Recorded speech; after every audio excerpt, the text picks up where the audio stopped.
Hi, welcome to new TNPSC. So நம்ம test பேட்சில் ரெண்டாவது டெஸ்ட்டோட ஃபஸ்ட்டு டைட்டில் என்ன அப்படின்னு பார்த்தோம்னா, அதாவது ஷெட்யூல் படி ஃபஸ்ட்டு டெஸ்ட் வந்து பார்த்துட்டோம். இந்திய அரசியல் அமைப்புனா என்ன, அதோட உருவாக்கம், வரலாறு எல்லாமே பார்த்துட்டோம். ப்ளஸ் வந்து அரசியலமைப்பின் முக்கிய கூறுகள், எழுதப்பட்ட நீண்ட அரசியலமைப்பு, நெகிழும் தன்மை, நெகிழாத்தன்மை, இறையாண்மை. ஸோ இது எல்லாமே நம்ம பார்த்துட்டோம். அதுக்கப்புறம் என்ன பார்த்தோம்னா, இந்திய அரசியலமைப்போட முகவரையும் நான் கிளாஸ் போட்டிருக்கேன். சரிங்களா? ஸோ இப்போ அடுத்த டெஸ்ட் வந்து என்ன அப்படின்னு பார்த்தோம்னா, யூனியன், அதாவது ஒன்றியமும் அதன் ஆட்சி பகுதியிலும், இந்தியாவோட ஒன்றியமும் அதன் ஆட்சி பகுதியில் என்ன, எத்தனை மாநிலங்கள் இருக்கு, எத்தனை யூனியன் பிரதேசங்கள் இருக்கு, இந்தியானா என்ன, அதுல புது மாநிலங்களை எப்படி உருவாக்குது. ஸோ இந்த பாட்டு தான் நம்ம படிக்க போறோம். மொத்தம் 25 பகுதிகள் இருக்கு கரண்ட்ல. அந்த 25 பகுதியில் முதல் பகுதி எதுன்னு கேட்டோம்னா, ஒன்றிய அரசும் அதன் ஆட்சி பகுதிகளும். ஓகேங்களா? மத்திய அரசுன்னு கூட இருக்காது, ஒன்றிய அரசு. அது என்ன, ஒன்றியம். அனைத்து மாநிலங்களும் ஒன்றிணைத்தது தான் இந்தியா. ஓகேங்களா? ஸோ மாநிலங்களின் ஒன்றிணைவு தான் இந்தியா அப்படின்ற கான்செப்ட் தான் யூனியன்னா ஒன்றியம், அதன் ஆட்சி பகுதியும். ஓகேங்களா? இது முதல் பகுதி. ஆர்டிகல் 1 to 4 இதில் சொல்லியிருக்காங்க. ஸோ சிம்பிளாக பார்த்தா வெறும் 4 ஆர்டிகல் தான். ஆனால் இதுக்குள்ள எப்படி இந்தியான்ற ஒரு நாடு வந்து அத்தனை மாநிலங்களும் உருவாக்கி இன்னைக்கு 28 மாநிலங்களாக எப்படி மாறுச்சு, 8 யூனியன் பிரதேசங்கள் எப்படி இருக்கு அப்படின்ற பற்றி தான் இந்த கிளாஸ் பார்க்க போகிறோம். ஸோ வாங்க கிளாஸ்க்குள்ளே போகலாம். அண்ட் நான் ஆல்ரெடி இதுக்கு முன்னாடி போட்டிருக்க கிளாஸ் எல்லாமே டிஸ்கிரிப்ஷனில் கொடுத்துருக்கேன். நான் கண்டினியூவாக இப்போ போயிட்டுருக்கேன். சிலபஸ் அடிப்படையில் நான் கண்டினியூவாக போயிட்டுருக்கேன். ஓகேங்களா? ஸோ நீங்கள் அந்த முன்னாடி இருக்கிற கிளாஸ் எல்லாம் பார்த்தீங்கன்னா கொஞ்சம் யூஸ்ஃபுல்லாக இருக்கும். ஓகேவா? ஸோ யாருக்கெல்லாம் பழைய கிளாஸ் பார்க்காம இருக்கீங்களோ, நான் டிஸ்கிரிப்ஷனில் லிங்க் கொடுத்துருக்கேன், அதை பார்த்துக்கலாம். ப்ளஸ் நம்ம டெஸ்ட் பேட்சில் நீங்கள் ஜாயின் ஆகும்னு நினைக்கிறவங்க கீழே டீட்டெயில்ஸ் கொடுத்துருக்கேன். அந்த டீட்டெயில்ஸ் மூலமா நீங்கள் ஜாயின் ஆகிருக்கலாம். ஓகேங்களா? ஸோ ஓகே, கீழே நம்பரும் கொடுத்துருக்கேன், அட்மினோட நம்பர். நீங்கள் அவங்கள கான்டாக்ட் பண்ணியும் கேட்டுக்கலாம். ஓகேங்களா? ஸோ ஓகே, எனக்கு இருக்கிற குறைவான நேரத்துலையும் நான் இந்த கிளாஸஸ் போடுறேன். கண்டினியூவாக என்னால் முடிஞ்ச அளவுக்கு கொண்டு போகிறேன். பட் நீங்கள் அந்த கிளாஸஸை கண்டினியூவாக கவனிச்சிங்க. அதுதான் நான் உங்ககிட்ட கேட்குறது. ஒரு கிளாஸ் கவனிச்சிட்டு ஒரு கிளாஸ் கவனிக்க மாட்டேங்க. இல்லை வந்து ஸ்ட்ரைட்டாக பிடிஎஃப் கொடுங்க சார் அப்படின்னு தான் கேட்குறீங்க தவிர அந்த கிளாஸஸை யாரும் பார்க்கறதில்ல. ஓகே, பார்க்குறவங்களுக்கு யூஸ் ஆகும். குரூப் 2 கண்டிப்பாக நம்ம வந்து நல்லா புரிஞ்சாமல் வெறும் படிக்கிறதுல இல்லை, நிறைய புரிஞ்சுக்கிட்டால் தான் நம்ம என்ன பண்ண முடியும்னா, எப்படி கொஸ்டின் கேட்டாலும் ஆன்சர் போட முடியும். ஓகே, ஸோ ஃபஸ்ட்டு வந்து யூனியனும் அதன் ஆட்சி பகுதியும், ஆர்டிகல் 1 to 4. ஓகேங்களா? ஸோ நான் இது வந்து கவர்மெண்ட் மெட்டீரியல் புக்கு ப்ளஸ் வந்து எக்ஸ்ட்ரா சோர்ஸ் இது எல்லாமே மெர்ஜ் பண்ணி ஒரு பிடிஎஃப் ரெடி பண்ணியிருக்கேன். ஸோ அதன் அடிப்படையில் தான் பார்க்க போகிறோம். ஓகே, இந்திய அரசியலமைப்பு இந்தியாவின் நிலப்பரப்பை, அதாவது ஆட்சி பரப்பை தனது முதலாவது பகுதியில் நம்ம சொல்ல முடியாது. ஸோ பகுதி என்னன்னா, முதலாவது பகுதியில் தெல்ல தெளிவாக அறிவிக்கிறது. இதில் மொத்தம் எத்தனை ஆர்டிகல் இருக்குன்னா, ஆர்டிகல் 1 to 4. ஸோ இதை தான் நம்ம பார்க்க போகிறோம். ஓகேங்களா? ஸோ ஃபஸ்ட்டு சிம்பிளாக இன்ட்ரோ இல்லையா, அந்த இன்ட்ரோவில் வெறும் சிம்பிளாக சொல்லிடுறேன். பின்னாடி வந்து நான் எப்படி 28 மாநிலம் இப்போ வரையும் 28 மாநிலங்கள் எப்படி மாறுச்சு, ஸ்டார்டிங் இந்த மாநிலங்கள் எத்தனை இருந்துச்சு, அது என்ன சட்டத்தின் மூலிமா ஒன்றிணைக்கப்பட்டது, எல்லாத்தையுமே நம்ம டீட்டெயிலாக பார்க்கலாம். ஓகேங்களா? ஸோ ஆட்சி பரப்பு, அதாவது ஃபர்ஸ்ட் ஆர்டிகல் என்ன அப்படின்னு பார்த்தோம்னா, இந்தியானா என்ன, இந்தியான்றது பல மாநிலங்களின் கூட்டிணைப்பு. ஓகேங்களா? ஸோ அதோட பேர் என்ன, இந்தியாவோட பேர் என்னன்னா இந்தியா அல்லது பாரதம். ஓகேங்களா? இந்தியா பாரதம் என்றும் குறிக்கப்படலாம். ஓகேங்களா? ஸோ அதுக்கு இந்தியாவை எடுத்துட்டு பாரதம் மட்டும் வச்சுக்கலாமா? அப்படி இல்லை, இந்தியா அல்லது பாரம், இந்தியா என்பது பாரதம் என்றும் குறிக்கப்படலாம். ஸோ இதுதான் ஆர்டிகல் 1. ஓகேங்களா? ஸோ இது ப்ரீவியஸ் கொஸ்டின்ல இதுவே கேட்டிருக்காங்க. ஓகேவா? இந்தியா ஆர்டிகல் 1ல் இந்தியா என்னவா குறிக்கப்படுதுன்னா, இந்தியா மற்றும் பாரதம் ரெண்டுமே தான் ஆன்சராக வரும். சரிங்களா? ஓகே, நெக்ஸ்ட் சரத்து, அதில் 1ல் 1 இது 1ல் 2 என்ன சொல்றான், ஆர்டிகல் 1க்குள்ளே பிரிவுகள் 2 என்ன சொல்றான்னா, இந்தியாவோட மாநிலங்களும் அவற்றின் எல்லைகளும் எங்க இருக்கணும்னா முதலாவது அட்டவணையில் குறிப்பிட்டிருக்கணும். ஓகேங்களா? ஸோ பகுதி 1லையும் இந்தியாவோட ஆட்சி பகுதியில் பற்றி சொல்லணும். அட்டவணை 1லையும், இப்போ 12 அட்டவணை இல்லையா, அந்த அட்டவணை 1லையும் ஓகேங்களா என்ன இருக்குன்னா, இந்தியாவில் எத்தனை மாநிலங்கள் இருக்குது, அதோட எல்லைகள் என்ன அப்படின்னு சொல்லி குறிப்பிட்டு இருக்கணும். சரிங்களா? ஸோ அதுதான் 1ல் 2. 1ல் 3 என்னன்னா, இந்தியாவோட காமனான எல்லை. ஓகேங்களா? மாநிலங்கள் எல்லை இல்லாமல் மொத்த மேலே வந்து இப்போ சொல்ல முடியாது, மேலே இமயமலை, கீழே கன்னியாகுமரி, மேற்கு அரபிக்கடல், கிழக்கு வங்காள விரிகுடான்னு சொல்கிறோம். அதோட பரப்பளவு ப்ளஸ் எல்லை எது அப்படின்னு சொல்கிறது தான் இந்த ஆர்டிகல் 1ல் 3. சரிங்களா? ஸோ அதுக்கப்புறம் ஸோ காமனாக சொல்கிறது தான். ஓகேங்களா? ஸோ இந்தியாவில் எத்தனை யூனியன் பிரதேசங்கள் ஒன்று, மாநிலங்கள் ஒன்று, அது எல்லாமே சொல்கிறது தான் ஆர்டிகல் 1. சரிங்களா? ஸோ ஆர்டிகல் 2 என்ன அப்படின்னு பார்த்தோம்னா, புதிய மாநிலத்தை சேர்த்தல் அல்லது நிறுவுதல். ஸோ புதுசாக ஒரு மாநிலத்தை இப்போ பாண்டிச்சேரின்னு ஒரு இருந்ததுன்னு வச்சுங்க. பாண்டிச்சேரி இருந்தது, இந்தியா ஃபஸ்ட்டு சுதந்திரம் அடைஞ்சது. ஆனால் பாண்டிச்சேரி வந்து என்னன்னா 1962 தான் நமக்கு இந்தியா கூட ஒன்றிணைச்சோம். ஸோ அப்போ வந்து 47 சுதந்திரம் அடைஞ்சாலும் பாண்டிச்சேரி நம்ம எப்போ வந்து நம்ம கூட ஜாயின் பண்ணுறோம், 1962. ஸோ அப்போ அதுதான் என்னது, புதிய மாநிலத்தை சேர்த்தல் அல்லது நிறுவுதல். சரிங்களா? ஸோ இது எந்த ஆர்டிகலின் படி அப்படின்னு பண்ணால், சரத்து 2, அதாவது ஆர்டிகல் 2 படி பாராளுமன்றம் ஒரு சட்டத்தை ஏற்றி, ஓகேங்களா, இல்லை ஒரு விதிமுறையோ இல்லை ஒப்பந்தமோ, பாண்டிச்சேரிகிட்ட போயிட்டு ஒரு ஒப்பந்தம், இல்லை நம்ம காஷ்மீரோட ஒப்பந்தம் பண்ணோம் இல்லையா, காஷ்மீர் நீங்கள் வந்து என் கூட சேர்ந்துக்கிட்டா உங்களுக்கு சிறப்பு அந்தஸ்து கொடுக்குறோம் அப்படின்னு சொல்லி நம்ம காஷ்மீரை சேர்த்தோம் இல்லையா. ஸோ அந்த மாதிரி சேர்த்துக்கொள்றது தான் ஆர்டிகல் 2. ஓகேங்களா? அல்லது நிறுவுதல், புத்தம் புதுசாகவே ஒரு மாநிலத்தை நிறுவுதல். சரிங்களா, நாமளே ஒரு மாநிலத்தை புத்தம் புதுசாக இப்போ ஏதோ ஒரு இடத்துல ஒரு குறிப்பிட்ட மக்கள் இருக்காங்கன்னா அவங்கள வந்து இந்த மாநிலம்னு சொல்லி ஒரு பேர் வச்சு புதிய மாநிலத்தை உருவாக்குதல். இதுதான் ஆர்டிகல் 2. சரிங்களா. ஸோ ஆர்டிகல் 3 என்ன சொல்லுன்னா, ஒரு புதிய மாநிலத்தை புதுசாகவே இப்போ மேலே சொன்ன மாதிரி புதுசாகவே ஒரு மாநிலத்தை உருவாக்குதல் அல்லது மாநிலங்களோட பரப்பை வந்து குறைத்தல் அல்லது அதிகரித்தல். இப்போ வந்து தமிழ்நாட்டில் வந்து 32 லட்சம் கிலோமீட்டர் இருக்குது அப்படின்னு பார்த்தோம்னா, அதில் வந்து ஆந்திராவுக்கு ஒரு 10 லட்சத்தை கொடுத்துட்டு கேரளாட்டு ஒரு 5 லட்சத்தை சேர்த்துக்கிறோம். அந்த மாதிரி பரப்பளவை மாற்றுறதோ இல்லை எல்லைகளை மாற்றுறதோ பார்த்தோம் இல்லையா.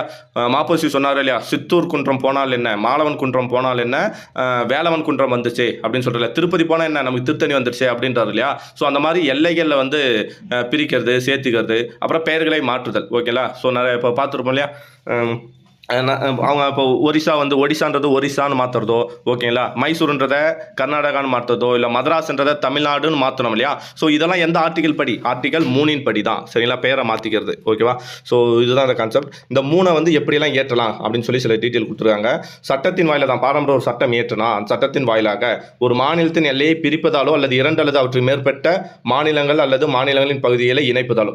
இப்போது நான் என்ன பண்ணுறேன், தெலுங்கானான்னு ஒரு மாநிலத்தை எப்படி உருவாக்கணும்னா, ஆந்திராவிலேருந்து சில பகுதிகளை எடுத்து, ஓகேங்களா, ஆந்திராவிலேருந்து சில பகுதிகளை எடுத்து, இப்போ தமிழ்நாட்டிலேருந்து ஒரு சில பகுதியை எடுத்து நான் அது புதுசாக உருவாக்கி அதுக்கு வந்து தெலுங்கானான்னு பேர் வைக்கிறேன். அப்படிலாம் பண்ணாங்கன்னா அது எந்த ஆர்டிகல் வரும், 3 தான் வரும் அப்படின்னு சொல்கிறாங்க. இப்படி பண்ணலாம். இல்லை ஒரு புதுசாகவே ஒரு மாநிலத்தில் வந்து என்ன பண்ணிக்கலாம், 2 மாநிலத்தை சேர்த்து ஒரே மாநிலமாக ஆக்கலாம். இப்போ தெலுங்கானாவும் ஆந்திராவும் இணைச்சு ஆந்திரா தெலுங்கானா அப்படின்னு சொல்லி கூட உருவாக்கலாம். ஸோ இதெல்லாம் சொல்கிறது தான் ஆர்டிகல் 3. இப்படியெல்லாம் மாற்றலாம்னு சொல்கிறாங்க. எந்த மாநிலத்தினுடைய பரப்பையும் குறைக்க செய்யலாம். ஒரு மாநிலத்தோட பரப்பை குறைக்கலாம், பரப்பை இன்க்ரீஸ் பண்ணலாம். ஓகேங்களா. பேரை கூட மாற்றலாம். அதான் மைசூருன்றதை கர்நாடகான்னு மாற்றினாங்க, மദ്രാஸ்ன்றதை தமிழ்நாடுன்னு மாற்றினாங்க. ஓகேங்களா. ஸோ இதுதான். ஓகே. அது வந்து சரத்து 3 நிறைவேற்றப்படல். சரத்து 3 எப்படி நிறைவேற்றப்படும்னா முக்கியம். ஏன்னா ஒரு புதிய மாநிலம் உருவாகுனாலே அதுக்கு ஆர்டிகல் 3 ரொம்ப முக்கியம். குடியரசுத் தலைவர்கிட்ட கேட்டு தான் அந்த மசோதாவை கொண்டு வரணும். இப்போ தெலுங்கானா வந்து 2014 பிரியுது அப்படின்னா ஃபர்ஸ்ட் என்ன பண்ணியிருப்பாங்கன்னா, ஆந்திரா இதில் பாதிக்கப்பட போகிறது யாருன்னா ஆந்திரா. ஏன்னா ஆந்திராவிலேருந்து தான் தெலுங்கானாவை பிரிக்க போகிறாங்க. ஸோ என்ன பண்ணோன்னா, குடியரசுத் தலைவர்கிட்ட போயிட்டு என்ன சொல்கிறாங்கன்னா, தலைவரே நாங்கள் வந்து ஒரு புதிய மாநிலத்தை உருவாக்க போகிறோம், ஆந்திரா வந்து பிரிக்க போகிறோம், அது பேர் வந்து தெலுங்கானான்னு வைக்க போகிறோம் அப்படின்னோடனே குடியரசுத் தலைவர் என்ன சொல்லுவார்னா, எந்த மாநிலம் பாதிக்கப்படுதோ, அதாவது ஆந்திராவில் தானே பிரிக்க போகிறோம், அப்போ ஆந்திரா தானே பாதிக்கப்படும். ஸோ ஆந்திரா கிட்ட அவங்களோட சட்டமன்றத்தில் ஓகேங்களா உங்களோட முடிவை சொல்லுங்க அப்படின்னு சொல்லி, உங்களோட கருத்தை சொல்லுங்கன்னு சொல்லி ஒரு தீர்மானத்தை அனுப்பும். அந்த ஆந்திராவோட சட்டமன்றத்தில் அவங்க என்ன பண்ணாலும் ஒரு தீர்மானத்தை கொண்டு வந்து ஓகே இல்லை எங்களுக்கு புதுசாக தெலுங்கானா உருவாக்கலாம்ப்பா அப்படின்னு சொன்னாலும் சரி, இல்லை தெலுங்கானா எங்களுக்கு வேண்டாம் நாங்கள் ஆந்திராவே இருக்கிறோம் ஒன்றாவே இருக்கிறோம் அப்படின்னு சொன்னாலும் சரி, இவங்களோட தீர்மானத்தை நிறைவேற்றுவாங்க. ஆனால் அதை குடியரசுத் தலைவர், அதாவது இவங்க வேண்டாம்னா குடியரசுத் தலைவர் வேண்டாம்னு சொல்ல மாட்டார். அவரோட கருத்து, இவங்க வேணும்னாலும் சரி வேண்டாம்னு சொன்னாலும் சரி குடியரசுத் தலைவரோட அதிகாரத்தை கட்டுப்படுத்த முடியாது. அவருக்கு என்ன தோணுதோ அதை அவர் பண்ணிடுவார். இருந்தாலும் ஒரு பேச்சுக்கு அவர்கிட்ட கருத்து கணிப்புக்கு அனுப்புவாங்க. ஓகேவா. ஸோ அதுதான் சொல்லியிருக்காங்க. எனினும் அந்த மாநில சட்டமன்றம் வெளியிடும் கருத்து குடியரசுத் தலைவரையோ அல்லது நாடாளுமன்றத்தையோ கட்டுப்படுத்தாது. ஓகேங்களா. ஸோ அதே மாதிரி இது வந்து பெரிய பெரும்பான்மை எல்லாம் தேவையில்லை. அதாவது சாதாரண ஒரு சட்ட திருத்தத்தின் மூலியமாகவே நம்ம எளிமையான ஒரு சட்ட திருத்தம் கொண்டு வரும் இல்லையா. எளிமையான சட்ட திருத்தம் என்னன்னா, சாதாரண பெரும்பான்மை என்னன்னா வந்தவங்கள அதிக பேர் கை தூக்குனாங்களாலே முடிஞ்சு போச்சு. அதாவது வந்து 100 பேர் இருக்காங்கன்னா 100 பேர்ல 55 பேர் வந்து ஓகேப்பா, 45 பேர் ஓகே சொல்லலை, 55 பேர் எனக்கு ஓகேன்னு சொல்லி கை தூக்குனாலே என்ன முடிஞ்சு போச்சுன்னா, யார் அதிகமாக மெஜாரிட்டி எதுவோ அது வந்து ஓகே, அவ்வளோதான், வாக்களிச்சாலே போதும். அப்போது சாதாரண பெரும்பான்மை இருந்தாலே போதும், மாநிலங்களை பிரிச்சிடலாம். ஓகேவா. அதே வந்து அரசியலமைப்பு திருத்த சட்டம்லாம் இருக்குது இல்லையா, ஆர்டிகல் 368 யூஸ் பண்ணுவோம் இல்லையா, அங்கெல்லாம் வந்து அறுதி பெரும்பான்மை வேணும். சரிங்களா. அறுதி பெரும்பான்மைனா வந்தவங்கள 3ல் 2 பகுதி கண்டிப்பாக என்ன பண்ணிடணும், வாக்களிச்சிருக்கணும். ஸோ அதுதான். அதே மாதிரி ஆனால் உறுப்பின்படி நம்ம என்ன பண்ண முடியும்னா, நமக்குள்ளே பண்ணிக்கலாம். தெலுங்கானாவை தூக்கி ஆந்திராவுக்குள்ள, ஆந்திராவை தூக்கி தெலுங்கானாவுக்கு வைக்கலாம், தமிழ்நாடை பிரிச்சுக்கலாம், அந்த மாதிரி பண்ணிக்கலாமே தவிர இந்தியா விட்டு வெளியே, இந்தியாவை இப்போ நான் ஜம்மு காஷ்மீரை தூக்கிட்டு போய் காஷ்மீருக்கு பாகிஸ்தானுக்கு கொடுக்க போகிறோன்னா அது வந்து இப்படி பண்ண முடியாது. இந்த ஆர்டிகல் யூஸ் பண்ண முடியாது. ஆர்டிகல் 368 சட்ட திருத்தம் சொல்கிறோம் இல்லையா, ஆர்டிகல் 368 யூஸ் பண்ணி தான் இந்தியாவோட நிலப்பகுதிகளை விட்டு தர முடியும். இப்போ கச்ச பகுதியை வந்து இலங்கைக்கு கொடுக்குறோம் அப்படின்னா ஆர்டிகல் 368 யூஸ் பண்ணி தான் கொடுத்துருப்பாங்க. ஓகேங்களா. ஸோ இதுதான் சரியா. இப்போ எத்தனை மாநிலங்கள் உள்ளதுன்னா இதில் வந்து 29 7 இருக்குது. நம்ம காஷ்மீர் பிரிச்சுட்டோம் 2019 ஆகஸ்ட் 5 சிறப்பு அந்தஸ்தை கேன்சல் பண்ணி பிரித்தோம் இல்லையா. ஸோ அப்போ காஷ்மீர் வந்து 2 யூனியன் பிரதேசமாக மாற்றிட்டோம். ஓகேவா. ஸோ இப்போ வந்து 28 மாநிலங்களும், ஸோ 29 இருந்தா இல்லையா, அதில் 1 காஷ்மீர், அந்த ஜம்மு காஷ்மீர் என்ன பண்ணிட்டோம், மாநில அந்தஸ்தை கேன்சல் பண்ணிவிட்டு 2 யூனியன் பிரதேசமாக மாற்றிக்கிட்டோம். ஓகேங்களா. ஸோ இப்போ தற்பொழுது 28 மாநிலங்களும் 8 யூனியன் பிரதேசங்களும் உள்ளன இந்தியாவில். ஸோ இதை தான் இப்போ நான் கீழே பார்க்க போகிறேன். இது ரொம்ப சிம்பிளாக சொல்லியாச்சு. ஸோ இதை தான் நம்ம என்ன பண்ண போகிறோம், கீழே கொஞ்சம் டீட்டெயிலாக பார்க்க போகிறோம். ஓகேவா. ஸோ நான் முடிஞ்ச அளவுக்கு கொஞ்சம் வேகமாக தான் போவேன், ஏன்னா வீடியோ பெருசாக போகும். பெருசாக போட்டாலும் யாரும் பார்க்க மாட்டீங்க. ஓகேங்களா. ஸோ இருந்தாலும் இது உங்களுக்கு யூஸ் ஆகுதோ இல்லையோ, இதை நான் மீண்டும் படிக்கிறதுக்கு எனக்கு ஒரு வாய்ப்பு கொடுத்துருக்கீங்க. ஸோ உங்களுக்கு நான் ரொம்ப ரொம்ப தேங்க்யூ சொல்கிறேன். சரிங்களா. ஓகே. சரத்து 4 ஆர்டிகல் 4 என்ன அப்படின்னு பார்த்தோம்னா, எவ்வாறு புதிய மாநிலங்களை உருவாக்கலாம் அல்லது மாற்றி அமைக்கலாம் என்ற வழிமுறையை எடுத்து கூறுது. இப்போ மேலே பார்த்தோம்ல, இந்த மூணுத்தையும் எப்படி பண்ணணும் அப்படின்னு சொல்லி அந்த அந்த ஸ்ட்ரக்சரை எப்படி கொண்டு போகலாம் அப்படின்னு சொல்லி ஒரு கைடன்ஸ் கொடுக்குற ஆர்டிகல் தான் 4. ஓகேங்களா. ஒரு மாநிலத்தை எப்படி உருவாக்கலாம் அப்படின்ற வழிமுறையை சொல்லுவது தான் ஆர்டிகல் 4. ஓகேவா. சரி, ஓகே. ஸோ நான் இப்போ வந்து ஸ்ட்ரைட்டாக பாடத்துக்குள்ளே போகிறேன். நான் என்னோட விதம் எப்படின்னா, நம்ம எடுத்தோன்னே இப்போ வேறு ஏதோ ஒரு புத்தகத்தை படிக்கிறதோ இல்லை வேறு வெளி சோர்ஸை தேடுறதோ, நிறைய பேர் கேட்குறதுன்னா குரூப் 2 டிகிரி ஸ்டாண்டர்ட் லெவலாக இருக்குது, குரூப் 1 டிகிரி ஸ்டாண்டர்ட் லெவலாக இருக்குது. ஸோ பட்ட படிப்பு அளவில் இருந்தால் காலேஜ் அளவு எங்கே போய் வெளி சோர்ஸில் தானே படிக்கணும், ஸ்கூல் புக்கை படித்தா எப்படி நமக்கு இதாகும் அப்படின்னா, நான் என்னோடனா அடிப்படை இப்போ 2ஆம் வாய்ப்பாடு தெரியாமல் 4ஆம் வாய்ப்பாடு படிக்க முடியாது இல்லையா. கரெக்டு தானே. 2ஆம் வாய்ப்பாடு தெரியாமல் 4ஆம் வாய்ப்பாடு டேபிளா, செகண்ட் டேபிள் தெரியாமல் இப்போ 4th டேபிள் படிக்க முடியாது இல்லையா. ஸோ அந்த மாதிரி. ஓகேவா. நான் அடிப்படை எங்கே இருக்குன்னா, என்னோட அடிப்படை புரிதல் ஸ்கூல் புக் தான். அந்த ஸ்கூல் புக்கில் இருக்கிற அடிப்படையை படிக்காமல் என்னால் வந்து சங்கர புக்கோ இல்லை வந்து லட்சுமிகாந்தன் புக்கோ அது ஈஸியாக தான் இருக்கும். ஆனால் இருந்தாலும் நம்மளோட புத்தகத்தை படிக்காமல் நம்ம அதர் சோர்ஸை படிக்கிறது வந்து அவ்வளோ சிறப்பாக இருக்காது. ஸோ இதை படிச்சுட்டு எக்ஸ்ட்ரா எவ்வளோ வேணாலும் படிச்சுக்கலாம். ஓகேங்களா. ஸோ நான் ஃபஸ்ட்டு புக்கில் கொடுக்குறேன். ஸோ அதை படிச்சுட்டு நம்ம பின்னாடி பார்க்கலாம். ஓகேங்களா. ஸோ சுதேச அரசுகள் ஒன்றிணைப்பு, இந்தியாவில் சுதேச அரசுகளின் தோற்றம். ஓகேவா. ஸோ சுதேச அரசுனா என்ன, அதை தான் இங்கே சொல்லியிருக்காங்க. பெரிய அளவிலான நிர்வாக மாகாணத்தில் ஒரு சிறிய அரசியல் அமைப்பே சுதேச அரசாங்கம். இந்தியான்றது ஒரு பெரிய நாடு. அந்த பெரிய நாட்டுக்குள்ள ஹைதராபாத், காஷ்மீர், தமிழ்நாடு அப்படின்னு இருக்கிற சின்ன சின்ன ஒரு ஆட்சி பகுதியில் இருக்கு இல்லையா, அரசியல் அமைப்பு இருக்கு இல்லையா, அது பேர் தான் சுதேச அரசுகள் அப்படின்றாங்க.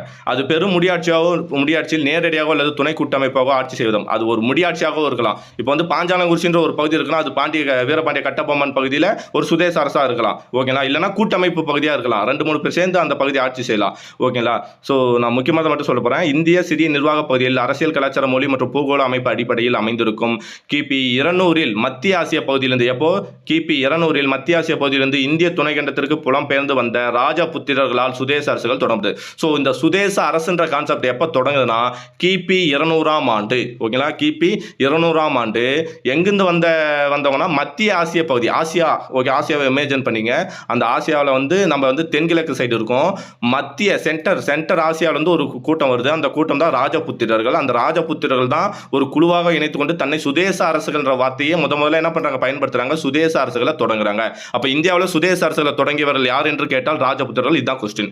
ஓகேவா. ஸோ ராஜபுத்திரர்கள்னாலே என்ன மீனிங்னா இளவரசர்கள் என்பது பொருளாகும். ராஜபுத்திரர், ராஜானா அரசர், அரசரோட புத்திரன்னா பையன், அதான் இளவரசர். ஸோ இளவரசர் என்பதாகும். எனவே இந்தியாவில் சுதேச அரசுகள் முகலாயர் மற்றும் ஆங்கிலேயர் வருகைக்கு முன்னரே ஏற்படுத்தப்பட்டுள்ளது. ஏன்னா கிபி 200 வந்துருச்சு இல்ல. முகலாயரை போறாங்க கிபி 700ஆம் நூற்றாண்டு தான், இதுல தானே வராங்க. 1200 தானே வராங்க. பாபர் தானே முகலாய ஆட்சியை தோற்றுவித்தது. முதலாம் பானிபட் போரா 1226 16 மறந்து போச்சு, 1216 நினைக்கிறேன். ஓகேங்களா. முதலாம் பானிபட் போர். ஸோ அப்போ தான் வந்து என்ன பண்ணார், பாபர் வராரு இல்லையா. ஸோ ஓகே 1216 தான் பாபர். ஓகேவா. தப்பாக இருந்தால் கமெண்ட் பண்ணிங்க. ஓகேவா. சரி, ஓகே. நெக்ஸ்ட் வந்து முகலாய அரசு. அது முகலாய அரசு வீழ்ச்சி இவர் அவுரங்கசீப் 1709 இறப்பாரு. அதுக்கப்புறம் தான் ஆங்கிலேயர்கள் முழுக்க ஆட்சியை பிடிச்சிடுறாங்க. சரிங்களா. ஸோ அப்போ தான் ஆங்கிலேயர்கள் வராங்க. ஓகேவா. ஸோ அதுக்கு முன்னாடி சுதேச அரசுகள் ராஜபுத்திரர்கள் தொடங்கிட்டான்றாங்க. ஓகேவா. சுதேச ஆட்சிகள் நடைபெற்றன. முகலாயர் ராஜபுத்திரர்கள் அல்லாமல் நவாப் மற்றும் நிஜாம்களும் சுதேச ஆட்சியில் நடைபெற்றன. ராஜபுத்திரர் எப்படியோ அதே மாதிரி தான் முஸ்லீம் வந்துட்ட பின்னாடி நவாப், நிஜாம் இவங்கெல்லாம் என்ன பண்றாங்கன்னா சுதேச அரசியல கொண்டு வராங்க. மைசூர், திருவிதாங்கூர் மற்றும் புதுக்கோட்டை பகுதிகள், நம்ம சொன்னோம் இல்லையா, புதுக்கோட்டை சமஸ்தானம் அப்படிலாம் படிக்கிறோம் இல்லையா. ஸோ மைசூர், திருவிதாங்கூர் என்னன்னா கேரளா, புதுக்கோட்டை பகுதிகள் உள்ளூர் அரச வம்சங்களால் ஆட்சி செய்யப்பட்டன. இது எல்லாமே சுதேச அரசுகள் அப்படின்றாங்க. இந்த அனைத்து வகை முடியாட்சி முறையிலும் பிரிட்டிஷ் இந்தியாவில் சுதேச அரசுகள் என்ற இந்த மாதிரி முடியாட்சிகள். ஒரு அரசன் ஆட்சி செஞ்சா அது பேர் தான் முடியாட்சி. அவனுக்கு அப்புறம் அவனோட பையன் ஆட்சி செய்வான், அதுக்கப்புறம் அவனோட பையன் ஆட்சி செய்வான். ஸோ இது பேர் தான் முடியாட்சி. இப்படி இருக்கிற முடியாட்சிகள் அனைத்துக்கும் சுதேச அரசுகள் என்ற ஒரு சொல் பயன்படுத்தப்பட்டது. ஓகேவா? சுதேச அரசுகள் என்ன புரிஞ்சா? சுதேச அரசுகளை இணைப்பதற்கான முயற்சிகள். ஓகேவா? அதாவது இந்தியா சுதந்திரம் அடையும் போது பாகிஸ்தான், நான் சிம்பிளா உங்களுக்கு சொல்லிடுறேன், இந்தியா சுதந்திரம் அடையும் போது இது பாகிஸ்தான் ஆகஸ்ட் 14ம் இந்தியா ஆகஸ்ட் 15ம் பிரிச்சு இது கொடுத்துட்டாங்க, சுதந்திரம் கொடுத்துட்டாங்க. அப்போ அந்த வெளியில இருந்த சின்ன சின்ன அரசுகள் இருக்கு இல்லையா, இப்போ சுதேச அரசுகள் இருக்கு இல்லையா, ஹைதராபாத் இந்த மாதிரி சின்ன சின்ன அரசுகளை என்ன பண்ணாங்கன்னா, நீங்க யார் கூட சேரணும்னு உங்களோட விருப்பம், நீங்களே சேர்ந்துக்கிட்டாங்க. ஸோ அந்த சுதேச அரசுகள் இப்போ நமக்கு என்னன்னா, பாகிஸ்தான் நம்மளோட நட்பு, நம்மளோட இருந்த பாகிஸ்தான் இப்போ தனியாக பிரிந்து விட்டது, அது நமக்கே பின்னாடி ஆபத்தாகிடக்கூடாது அப்படின்னு சொல்றதுக்காக மற்ற சுதேச அரசுகள்லாம் இந்தியா கூட இணைக்க முயற்சித்தாங்க. அதோட அந்த பாடம் தான் இந்த பாடம். சரிங்களா? ஸோ ஓகே, இந்த சுதேச அரசுகளை ஒன்றிணைப்பதற்கான முயற்சி என்ன அப்படின்னு பார்த்தோம்னா, இப்போ இல்லை, அதாவது காலனி நம்ம ஆங்கிலேயர்கிட்ட சுதந்திரம் அடையிறதுக்கு முன்னாடி இருந்தே ஓகேங்களா நம்ம அந்த முயற்சியை கொண்டு வரோம். ஓகேங்களா? ஸோ பல சிறிய அரசுகளை இணைத்து பேரரசுகளாக மாற்றும் முயற்சியானது 6ஆம் நூற்றாண்டிலே தொடங்கியது. ஸோ கொஸ்டின் அண்டர்லைன் பண்ணிக்கங்க. ஓகேவா? ஸோ எப்போலேருந்து இது கொண்டு வராங்கன்னா 6ஆம் நூற்றாண்டிலேயே தொடங்கியதான். ஓகேங்களா? ஸோ புரியுதா? 6ஆம் நூற்றாண்டிலேயே நம்ம சுதேச அரசில் ஒன்றிணைக்கிற முயற்சியை கொண்டு வந்து பெரிய பேரரசாக மாற்றிருக்கோம். மகத பேரரசு காலத்தில் பிம்பிசாரர் மற்றும் அஜய் சத்ரு, ஓகேங்களா, நம்ம படிச்சிருக்கோம் இல்லையா, மகத அரசெல்லாம் படிச்சிருக்க மாட்டோம், சும்மா பேசிக் தெரிஞ்சிருப்போம், 7th லெசன் இருக்கும் இல்லையா, 7வது புக்கில். ஸோ அதுதான் மகத பேரரசு காலத்தில் பிம்பிசாரர் மற்றும் அஜய் சத்ரு மௌரியர்கள், ஓகேங்களா, பிம்பிசாரர் அஜய் சத்ரு மௌரியர்கள் காலத்தில், இது எங்கன்னா மகத அரசில். அதே மாதிரி மௌரியர்கள் காலத்தில் அசோகர் இருப்பார் இல்லையா, ஸோ அசோகர் மற்றும் 5ஆம் நூற்றாண்டுகளுக்கு பின் வந்த சந்திரகுப்தர், அவரது மகன் சமுத்திரகுப்தர், குப்தர்கள். ஓகேங்களா? ஸோ யார் யார் சொல்றாங்க? மகத பேரரசு, அதுக்கப்புறம் வந்து மௌரியர்கள், மகத பேரரசுல பிம்பிசாரர் அஜய் சத்ரு, மௌரியர்கள் அசோகர், அதே மாதிரி 5ஆம் நூற்றாண்டில் வந்த சந்திரகுப்தர். ஓகேங்களா? ஏன்னா முதலாம் சந்திரகுப்தர் தான் என்ன பண்ணியிருப்பாரு, குப்த அரசை தோற்றுவித்தவர் ஸ்ரீகுப்தர், ஆனால் அதை பேரரசா மாத்தினது யார் அப்படின்னா சந்திரகுப்தர் தானே. ஸோ இங்கே அசோகர் இந்தியாவே முழுக்க, அதாவது கலிங்கம் வரை வந்து போர் செஞ்சு வெற்றி பெற்றவர் யாருன்னா நம்மளோட அசோகர் தான். ஸோ அதனால வந்து இவங்கெல்லாம் பேரரசை உருவாக்கினவங்க. ஸோ இங்கே பேரரசை தான் சொல்றாங்க, சுதேச அரசுல ஒன்றிணைத்து பேரரசில் உருவாக்கினவங்க பிம்பிசாரர், அஜய் சத்ரு, அசோகர், அப்புறம் 5ஆம் நூற்றாண்டுக்கு பின் வந்த சந்திரகுப்தர், அவரது மகன் சமுத்திரகுப்தர். ஓகேங்களா? குப்த அரசர்களில் தலை சிறந்த அரசர் யாரு? சமுத்திரகுப்தர் போன்றவர்களால் சிற்றரசுகள் தங்கள் பேரரசின் கீழ் செயல்படும். இவங்கெல்லாம் பெரிய பேரரசுல உருவாக்கி இருக்காங்க சுதேச அரசுகளை இணைச்சி அப்படின்றாங்க. ஓகேங்களா? ஸோ அதே மாதிரி வந்து பாரசீக படையெடுப்புகளுக்கு வாய்ப்பு தான். அதாவது சுதேச அரசுகளுக்கு இடையே, இந்த சின்ன சின்ன அரசர்களுக்கு இடையே போட்டி, பொறாமை, வெறுப்புணர்ச்சி இதெல்லாம் நடந்ததுனால, ஓகேங்களா, ஸோ அதாவது யாருக்கிட்டுமே ஒற்றுமை இல்லை. இவங்க எல்லாமே நம்மளாம் ஒரே நாடுன்ற கான்செப்டே அப்போ கிடையாது. அப்போல்லாம் சுதேச அரசு தான், சின்ன சின்ன பகுதிகள் தான். ஸோ இந்த காரணங்கள் தான் அரபு மற்றும் பாரசீக படையெடுப்புகளுக்கு, ஓகேங்களா, அரபு மற்றும் பாரசீக படையெடுப்புகளுக்கு வாய்ப்பளித்தன. அரபு மற்றும் பாரசீக படையெடுப்புனா என்னது? இப்போ நம்மள வந்து ஆட்சி செஞ்சாங்க இல்லையா, துருக்கியர்கள், முகலாயர்கள், பாரசீகர்கள். ஓகேங்களா? இவங்க வந்தது காரணம் என்னன்னா, இந்த 2-3 சிற்றரசர்களுக்கு இடையே போட்டி, பொறாமை இருந்தது தான். ஓகேங்களா? ஸோ ஓகே, இதுக்கு அப்புறம் தான் பிரிட்டிஷ் ஆட்சியில் சுதேச அரசுகள். இம்முறை ஐரோப்பியர்களின் காலனியத்தின் போது ஆங்கிலேயர்கள், போர்ச்சுகீசியர் மற்றும் பிரெஞ்சுகளால் பார்த்தோமா, குண்டு முழங்கி மரியாதை செய்யும் முறை. ஓகேங்களா? எப்போ பிரிட்டிஷ் ஆட்சியில் என்ன சொல்றேன்னா, குண்டு முழங்கி மரியாதை செய்யும் முறை. சுதேச அரசுகள் என்றானா, ஓகேங்களா, குண்டு முழங்கி அவங்களுக்கு மரியாதை செலுத்துற முறை இருந்ததா. இது எப்பனா ஐரோப்பியர்களின் காலனி ஆதிக்கத்தின் போது ஆங்கிலேயர்கள், போர்ச்சுகீசியர்கள் மற்றும் பிரெஞ்சுக்காரர்களால், ஓகேங்களா, எல்லாருமே, அதாவது ஐரோப்பியர்கள் ஆட்சி செய்யும் போது கடைபிடிக்கப்பட்டது. இப்போ கிடையாது. முதலில் தங்கள் வியாபார தொடர்பு பகுதியில், பின்புற பகுதிகளிலும் தங்கள் கட்டுப்பாட்டின் கீழ் கொண்டு வரப்பட்டதற்கான குறியீடாக இதனை பயன்படுத்தினார். ஃபர்ஸ்ட் இப்போ என்ன பண்றாங்கன்னா, ஆங்கிலேயர் எதுக்காக இதை பயன்படுத்திருப்பாங்கன்னா, அதாவது வர்த்தக பகுதிகளுக்கு இல்லையா, வியாபாரம் செய்கிறாங்க இல்லையா. இப்போ மசூலிப்பட்டினத்தை வந்து ஆங்கிலேயர்கள் வந்து வணிக மையத்தை தொடங்கியிருக்காங்கன்னா, அப்போ அந்த மசூலிப்பட்டினத்தோட தலைவர் வந்து என்ட்ரு ஆகும்போது இவங்க என்ன பண்ணால் குண்டு செலுத்தி மரியாதை செலுத்திருப்பாங்க. ஓகேங்களா? துப்பாக்கியால் சுட்டு மரியாதை செலுத்திருப்பாங்க. அதுதான் சொல்ல வராங்க. வானத்தை நோக்கி சுடுவாங்க, அது மரியாதை. இப்போ நம்ம சொல்கிறோம் இல்லையா, யாராவது வந்து ராணுவ பதவியில் இருந்தோ இல்லை பாரத ரத்னா அந்த மாதிரி பத்மபூஷன் இந்த மாதிரி வந்து விருதுகளை வாங்கி இறந்தாங்கன்னா அவங்களுக்கு என்ன பண்ணுறாங்க, 21 குண்டுகள் மேலே முழங்கி வந்து இது பண்ணுறாங்க இல்லையா. ஸோ அதுதான் அந்த மாதிரி வணக்கம் செலுத்துது தான். ஓகேவா? ஸோ இம்மூன்று காலனி, அதாவது குறிப்பாக இம்மூன்று காலனி அரசுகளில் பிரிட்டிஷ் அரசானது சில சுதந்திர அரசுகளுக்கான இறைமை உரிமையை தங்கள் மன்னராட்சி முறைக்கு உள்பட்டு வழங்கின. அந்த 3 எதுனா ஆங்கிலேயர்கள், போர்ச்சுகீசியர்கள் மற்றும் பிரெஞ்சுக்காரர்கள். இந்த 3 பேரும், ஓகேங்களா, என்ன பண்ணாங்கன்னா இந்த மாதிரி குண்டு முழங்குற உரிமையை வந்து பயன்படுத்தினாங்க அப்படின்னு சொல்றாங்க. சரிங்களா? சுதந்திரத்துக்கு முன்னர் இந்தியாவில் சுதேச அரசுகளின் எண்ணிக்கை 565 இருந்தது. இதை நோட் பண்ணணும். இதுதான் கொஸ்டின். ஓகேங்களா? எத்தனை இது இருந்தது இந்தியாவில் சுதேச அரசுகள் எத்தனை இருந்துச்சுன்னா, சுதந்திரத்துக்கு முன்னர் 565 இருந்தது. ஓகேங்களா? 565 சுதேச அரசுகள். இதன் அதிகாரமானது பிரிட்டிஷ் கிழக்கிந்திய கம்பெனியால் வழங்கப்பட்டு குண்டு முழங்கும் மரியாதை அடிப்படையில் அமைந்திருந்தன. ஓகே, அதாவது அவங்களோட மரியாதை எப்படி இருந்துச்சு அப்படின்னா பிரிட்டிஷ் கிழக்கிந்திய கம்பெனியால் வழங்கப்பட்ட குண்டு முழங்கும் மரியாதை அடிப்படையில் அமைந்திருந்தன. சரிங்களா? அதாவது இப்போ ஒரு மன்னன் வரான்னு வச்சுங்க, அந்த மன்னர் வந்து இப்போ எக்ஸாம்பிள் சொல்கிறேன். இப்போ வந்து பூலிதேவர் வரான்னு வச்சுங்க. பூலிதேவர் வந்து ரொம்ப சிறப்பான மன்னர், அவரோட ஆட்சி பகுதி பெருசாக இருந்துச்சுன்னா அவருக்கு வந்து 10 குண்டுகள் முழங்குவாங்க ஒரு எக்ஸாம்பிளுக்கு. அதே வந்து இப்போ வந்து முத்துவடுகநாதர் வரானா அவர் ஒரு சின்ன அரசராக இருக்காரு அப்படின்னா அவருக்கு ஒரு 5 குண்டுகள் முழங்கியிருப்பாங்க. அப்போ அந்த எண்ணிக்கையை வச்சு என்ன பண்ணுவாங்கன்னா அவங்களோட அதிகாரம் அவங்களோட மரியாதை வந்து கணிச்சிருப்பாங்க அப்படின்னு சொல்றாங்க. இவை 2 விதமாக காணப்பட்டன. ஒன்று குண்டு முழங்கி மரியாதை செய்யும் சுதேச அரசுகள், மற்றொன்று குண்டு முழங்கும் உரிமையற்ற சுதேச அரசுகள். ஓகேங்களா? ஸோ அப்போ என்ன பண்ணுறாங்க, சுதேச அரசுகளை ஆங்கிலேயர்கள் அதாவது போர்ச்சுகீசியர்கள் ஆங்கிலேயர் பிரெஞ்சுகள் எப்படி பிரிக்கிறாங்கன்னா, ஒன்று குண்டு முழங்கி மரியாதை செலுத்தும். ஓகேங்களா? ஒன்று குண்டு முழங்கும் உரிமையற்ற சுதேச அரசுகள். அதாவது ஒருத்தர் வந்து நல்ல வெல்த்தாக கவனிக்கிறாங்க. ஓகேங்களா? இன்னொருத்தர் வந்து ஓகேப்பா நீ வாப்பா அப்படின்னு மட்டும் சொல்றாங்க. ஸோ இதுதான் ரெண்டா பிரிச்சுட்டோம். ஸோ அந்த ரெண்டை இப்போ பார்க்குறோம். குண்டு முழங்கும் மரியாதை பெற்ற சுதேச அரசுகள் யாருன்னா பிரிட்டிஷ் கிழக்கிந்திய நிறுவனத்தால், அதாவது ஆங்கிலேயர்களால் குண்டு முழங்கும் மரியாதை வழங்கப்பட்ட சுதேச அரசுகளின் எண்ணிக்கை சுமார் 117 120 வரை இருக்கலாம். அதாவது நம்ம காமனாக எத்தனை பார்த்தோம், 565 பார்த்தோம். இந்த 565ல் ஓகேங்களா எத்தனை சுதேச அரசுகள் வந்து குண்டு முழங்குவாங்கன்னா 117 120 வரை இருக்கலாம். இந்த அரசுகளின் தலைவர் ஆட்சியாளர்கள் அல்லது இளவரசர் மரியாதைக்கு உட்பட்டவர்களாக இருந்தனர். இவர்களுக்கு வழங்கப்படும் உரிமையானது முழங்கப்படும் குண்டுகளின் எண்ணிக்கையின் அடிப்படையில் அதன் சிறப்பு நிலை அறியப்பட்டது. அதான் சொன்ன இல்லையா? ஸோ ஃபர்ஸ்ட் எத்தனை பேர்னா 117 120 வரையும் குண்டு முழங்குறாங்க. அதுலயும் அவங்களோட மரியாதையோட அளவுகள் எப்படி சொல்றாங்கன்னா, எத்தனை குண்டுகள் வந்து இந்த மன்னனுக்கு எத்தனை குண்டுகள், இந்த மன்னனுக்கு எத்தனை குண்டுகள் சொல்ற அடிப்படையில் அவங்களோட மரியாதை இருந்தது. அவங்களோட சிறப்பு நிலை அறியப்பட்டிருந்தான். மிக அதிக மரியாதைக்குரிய சுதேச அரசுகளுக்கு 21 குண்டுகள் எனவும். ஸோ இன்னைக்கு நம்ம இதை தானே கடைபிடிக்கிறோம். யாராவது முக்கியமான பெரும் தலைவர்கள் இறந்துட்டாலோ, இல்லை ராணுவ பதவியில் இருந்து இறந்துட்டாலோ, ராணுவ இது செஞ்சு இறந்துட்டாலோ, இல்லை பத்மபூஷன், பாரத ரத்னா இந்த மாதிரி விருதுகள் வாங்கி இறந்தாலோ அவங்களுக்கு எத்தனை குண்டுகள் முழங்குறோம்? 21 குண்டுகள் வந்து முழங்குறோம் இல்லையா? ஸோ அதுதான். ஸோ 21 குண்டுகள் எனவும் அதனிலும் குறைவான சுதேச அரசுகளுக்கு 9 குண்டுகள். அப்போ அதிக மரியாதை இருந்தால் 21, அதை விட கம்மியாக இருந்தால் 9. ஓகேங்களா? சில சுதேச அரசுகள் 21 குண்டுகளை முழங்கும் உரிமை பெற்றும் இருந்தன. ஓகேவா? 9 குண்டுகள் எனவும் அமைந்தது. சில சுதேச அரசுகள் 21 குண்டுகளை முழங்கும் உரிமை பெற்றிருந்தன. அவையாவன அந்த 21 குண்டுகள் யாருன்னா இங்கே கொடுத்துருக்காங்க. ஓகேங்களா? ஸோ இதெல்லாம் படிக்கணுமாடானா சும்மா புக்கில் இருக்கிற டேட்டாவை தெரியாமல் போகவே கூடாது. ஸோ மாட்சியமை தங்கிய மகாராஜா குவாலியர் மன்னர் சிந்தியா. யார்? ஒன்று வந்து குவாலியர் மன்னர் சிந்தியாவுக்கு 21 குண்டுகள். நெக்ஸ்ட் வந்து ஒரு நிமிஷம், மாட்சிமை தங்கிய மகாராஜா குவாலியர் மன்னர் சிந்தியா. நெக்ஸ்ட் யார் கொடுத்துருக்காங்க? மாட்சிமை பரோடா மகாராஜா கேக்வார். ஓகேங்களா? பரோடா மகாராஜா கேக்வார் சிந்தியா. அடுத்தது ஜம்மு காஷ்மீர் மகாராஜா வந்து யார்? ஒரு பேர் ஜம்மு காஷ்மீர் மகாராஜா மட்டும் கொடுத்துருக்காங்க. ஓகேங்களா? ஜம்மு காஷ்மீர் மகாராஜா. நெக்ஸ்ட் வந்து மைசூர் மகாராஜா.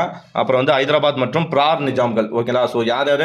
ஒன்று வந்து குவாலியர் மன்னர் சிந்தியாவுக்கும், அதுக்கடுத்து வந்து பரோடா மகாராஜா வந்து கேக்வாருக்கும். ஓகேங்களா? அடுத்தது வந்து இவருக்கு மைசூர் மகாராஜா, ஜம்மு காஷ்மீர் மகாராஜா, அடுத்தது ஹைதராபாத் மற்றும் பிரார் நிஜாம்கள். சரியா? இவங்களுக்கெல்லாம் 21 குண்டுகள் முழங்கியிருக்காங்க. இவங்க எல்லாருமே ஆங்கிலேயர்களோட நட்பு ரீதியில் இருந்திருப்பாங்க. அதனால 21 குண்டுகள். சுதேச அரசு அதாவது 9 குண்டுகள் யார் இருக்குன்னா சச்சின் நவாப், பாட்னா மகாராஜா, வாத்வான் மகாராஜா, லாகூர் நவாப். ஓகேங்களா? ஸோ யார் இருக்கு சும்மா தெரிஞ்சு வச்சுக்கலாம், அவ்வளோதான். சச்சின் நவாப், பாட்னா மகாராஜா, வாத்வான், லாகூர் நவாப், இவங்களுக்குலாம் 9 குண்டுகள். ஓகேங்களா? நெக்ஸ்ட் சுதேச அரசுகளோட ஒன்றிணைப்பு. இங்கே பாருங்கள், இவ்வளவும் இருந்தது சுதேச அரசுகள். ஜூனாகத்து, கைப்பூர், சிந்தூர், பாலாம்பூர், டோங், குவாலியர், தில்லி, இது எல்லாமே இருந்தது தான். ஓகேவா? சரி, குண்டு முழங்கும் உரிமையற்ற சுதேச அரசுகள் 565 சுதேச அரசுகளில் 117 முதல் 120 மட்டுமே நம்ம என்ன பார்த்தோம், குண்டு முழங்குற சுதேச அரசுகள். அப்போ ரிமைனிங் எல்லாமே என்னவா இருந்திருக்குன்னா குண்டு முழங்குற சுதேச அரசுகள் தான். ஓகேவா? நெக்ஸ்ட் சில அரசுகள் இந்த முழங்கும் முறையை ஏற்றுக்கொள்ளவில்லை. ஸோ இது ஏன் அவங்க குண்டு முழங்கும் உரிமை இல்லைனா எதனால் இப்படி இருக்காங்க அப்படின்னு பார்த்தோம்னா, ரீசன் என்ன, சில சுதேசர்கள் இந்த முழங்கும் முறையை ஏற்றுக்கொள்ளவில்லை. நீ குண்டு முழங்கி இந்த மரியாதை செலுத்தணும் அவசியம் இல்லை அப்படின்னு சொல்கிறாங்க. சில சுதேசர்கள் இம்முறையை தங்களுக்கான மரியாதை குறைவாக கருதினர். என்னன்னா, இப்போ இன்னொரு சுதேச அரசர், ஒரு அரசர் வர்றாரு, அவருக்கு 10 குண்டு செலுத்துறேன், எனக்கு 5 குண்டு செலுத்துறேன்னா இது எங்களுக்குள்ள மரியாதையை வந்து குறைக்குது இல்லையா? ஸோ அந்த ஏற்றத்தாழ்வை இது காட்டுது அப்படின்றதுக்காக என்ன பண்ணுறாங்கன்னா இதை வந்து தேவையில்லைன்னு சொல்கிறாங்க. சில சுதேச அரசுகளின் ஆட்சி மாறின, ஆனால் தங்களது அரசு பட்டங்களையும் ஓய்வூதியத்தையும் பயன்படுத்தினர். சில பேர் என்ன பண்ணாங்கன்னா ஆட்சிகள் மாறிட்டு ஓகே சுதேச அரசுகளின் ஆட்சிகள் மாறின, ஆனால் அரசு பட்டங்களையும் ஓய்வூதியத்தையும் பயன்படுத்தினர். இப்போ வந்து குப்த வம்சம் முடிஞ்சிருச்சுன்னு வச்சுங்க, குப்த வம்சம் முடிஞ்சிருச்சு, குப்தர் வம்சம் முடிஞ்சு, ஆனாலும் சில அரசுகள் என்ன பண்ணாங்கன்னா அந்த பேரை வச்சு அவங்களுக்கு கீழே வந்தவங்க வெறும் ஓய்வூதியமும் பட்டங்களை மட்டும் பெறாங்க அந்த பேரை வச்சுக்கிட்டு. அதான் அவங்க உண்மையான சுதேச அரசுகள் கிடையாது ஓகேங்களா, வெறும் பேரை மட்டும் வச்சிருக்காங்க இல்லையா. ஸோ அவங்களுக்கும் அந்த மரியாதை கொடுக்கணும்னு அவசியம் இல்லைல்ல. ஸோ அதனால தான் இந்த மாதிரி 3 காரணங்களால இவங்க வந்து இந்த மாதிரி சுதேச அரசுகளும் இருந்தது, குண்டு முழங்காத சுதேச அரசுகளும் இருந்ததுன்றாங்க. ஓகே, கீழ்கண்ட தலைவர்கள் அடையாளம் வந்து 73 இப்போ வந்துருச்சு, 76 77 வந்துருச்சு. ஓகே, இந்தியாவில் சுதேச அரசுகள் விடுதலைக்கு முன்பு பல சுதேச அரசுகள் காலனாட்சி இருந்துள்ள. ஓகே, இது மட்டும் பார்க்கலாம். பல அரசர்கள் விடுதலைக்கு பின்னர் தன்னாட்சி கூடிய சுதந்திர அரசுகளை அமைத்துக் கொள்ளும் வாய்ப்பாக இருந்தால் இந்த சுதேச அரசுகள் ஒருங்கிணைப்பு என்பது பிரிட்டனின் ஆட்சிக்கு முடிவு கட்டும். அதாவது சுதேச அரசுகளின் ஒருங்கிணைப்பு என்பது பிரிட்டனின் ஆட்சிக்கு முடிவு கட்டும் அப்படின்னு நிறைய தலைவர்கள் நினைச்சிட்டு இருக்காங்க. சுதேச அரசுகள் மற்றும் மாகாணங்கள் கலைக்கப்படுவதுடன் பிரிட்டிஷ் காலனி ஆட்சிக்கு முடிவு கட்டுவதை நோக்கமாக கொண்டதாகும். ஓகே, ராஜதந்திர பேச்சுவார்த்தைகள் மற்றும் வன்முறை ஆகியவற்றுக்கு இடையே சுதேச அரசுகள் ஒருங்கிணைப்பு செயல்கள் 1947 நிகழ்ந்தன. அதாவது சுதேச அரசுகளை ஒருங்கிணைக்க அரசியல், ராஜதந்திர பேச்சு வார்த்தைகள் மற்றும் வன்முறை கூட என்ன பண்ணாங்க, ராணுவத்தை கொண்டு அடக்கி எல்லாம் சுதேச அரசை இணைச்சாங்க. இதுதான் உண்மை. ஹைதராபாத்ல வந்து பயங்கர வன்முறை நடக்கும். அந்த வன்முறையை வந்து ஒழிச்சு கட்டி ராணுவத்தை கொண்டு வந்து இறக்கி ஓகே சுதேச அரசை ஒன்றிணைச்சிருப்பாங்க. ஸோ இந்த மாதிரி எல்லா செயலும் அரசியல், பேச்சுவார்த்தை, ராஜதந்திர பேச்சுவார்த்தை. காஷ்மீரெல்லாம் என்ன சொல்லுவாங்கன்னா, உனக்கு நீ அவங்க பக்கம் வா, உனக்கு சிறப்பு அந்தஸ்து கொடுக்குறேன் அப்படின்னு சொல்லி ராஜதந்திர பேச்சுவார்த்தைகள் ஓகேலா. ஹைதராபாத்ல வன்முறை, இந்த மாதிரி எல்லாத்தையும் சொல்லி சுதேச அரசில் ஒன்றிணைத்திருக்காங்க. 1947 இணைந்தன. பிரிட்டனின் அன்றைய பிரதமர் கிளமண்ட் அட்லி, நமக்கு இது கொடுத்தது யாரு, கிளமண்ட் அட்லி தான் விடுதலைக்கு சட்டம் ஏற்றதுக்கு காரணமாக இருந்தவர் ஓகேங்களா. ஸோ பிரிட்டனின் அன்றைய பிரதமர் கிளமண்ட் அட்லி பொது சபையில் மார்ச் 15 1946 நோட் பண்ணுங்க. இந்த டேட் தான் ரொம்ப முக்கியம், அடிக்கடி கேட்குறான் ஓகேங்களா, கேட்குறாங்க ஓகேவா. கிளமண்ட் அட்லி பொது சபையில் மார்ச் 15 1946 என்று உரையாற்றும் போது இந்தியாவிற்கான விடுதலையை அங்கீகரித்தார். அப்போ இந்தியாவுக்குன்னு ஒரு சொல்றாரு, என்ன சொல்றேன்னா மார்ச் 15 1946 சொல்றாரு இந்தியாவுக்கு விடுதலை 1948 ஜூனுக்குள்ள அறிவிக்கலாம், அப்படி ஜூனுக்குள்ள கொடுத்துருவோன்றாரு. உடனே கொடுக்க நம்ம நினைக்கிறோம் ஆகஸ்ட் 15 1947 தான் சுதந்திரம் கொடுத்தாங்கன்னு நினைக்கிறோம். அன்னைக்கு தான் கொடுத்தாங்க, ஆனால் அன்னைக்கே கொடுப்பேன்னு முன்னாடி சொல்லலை. 1948 ஜூனுக்குள்ள நான் உங்களுக்கு சுதந்திரம் கொடுத்துருவோன்னு சொன்னாங்க.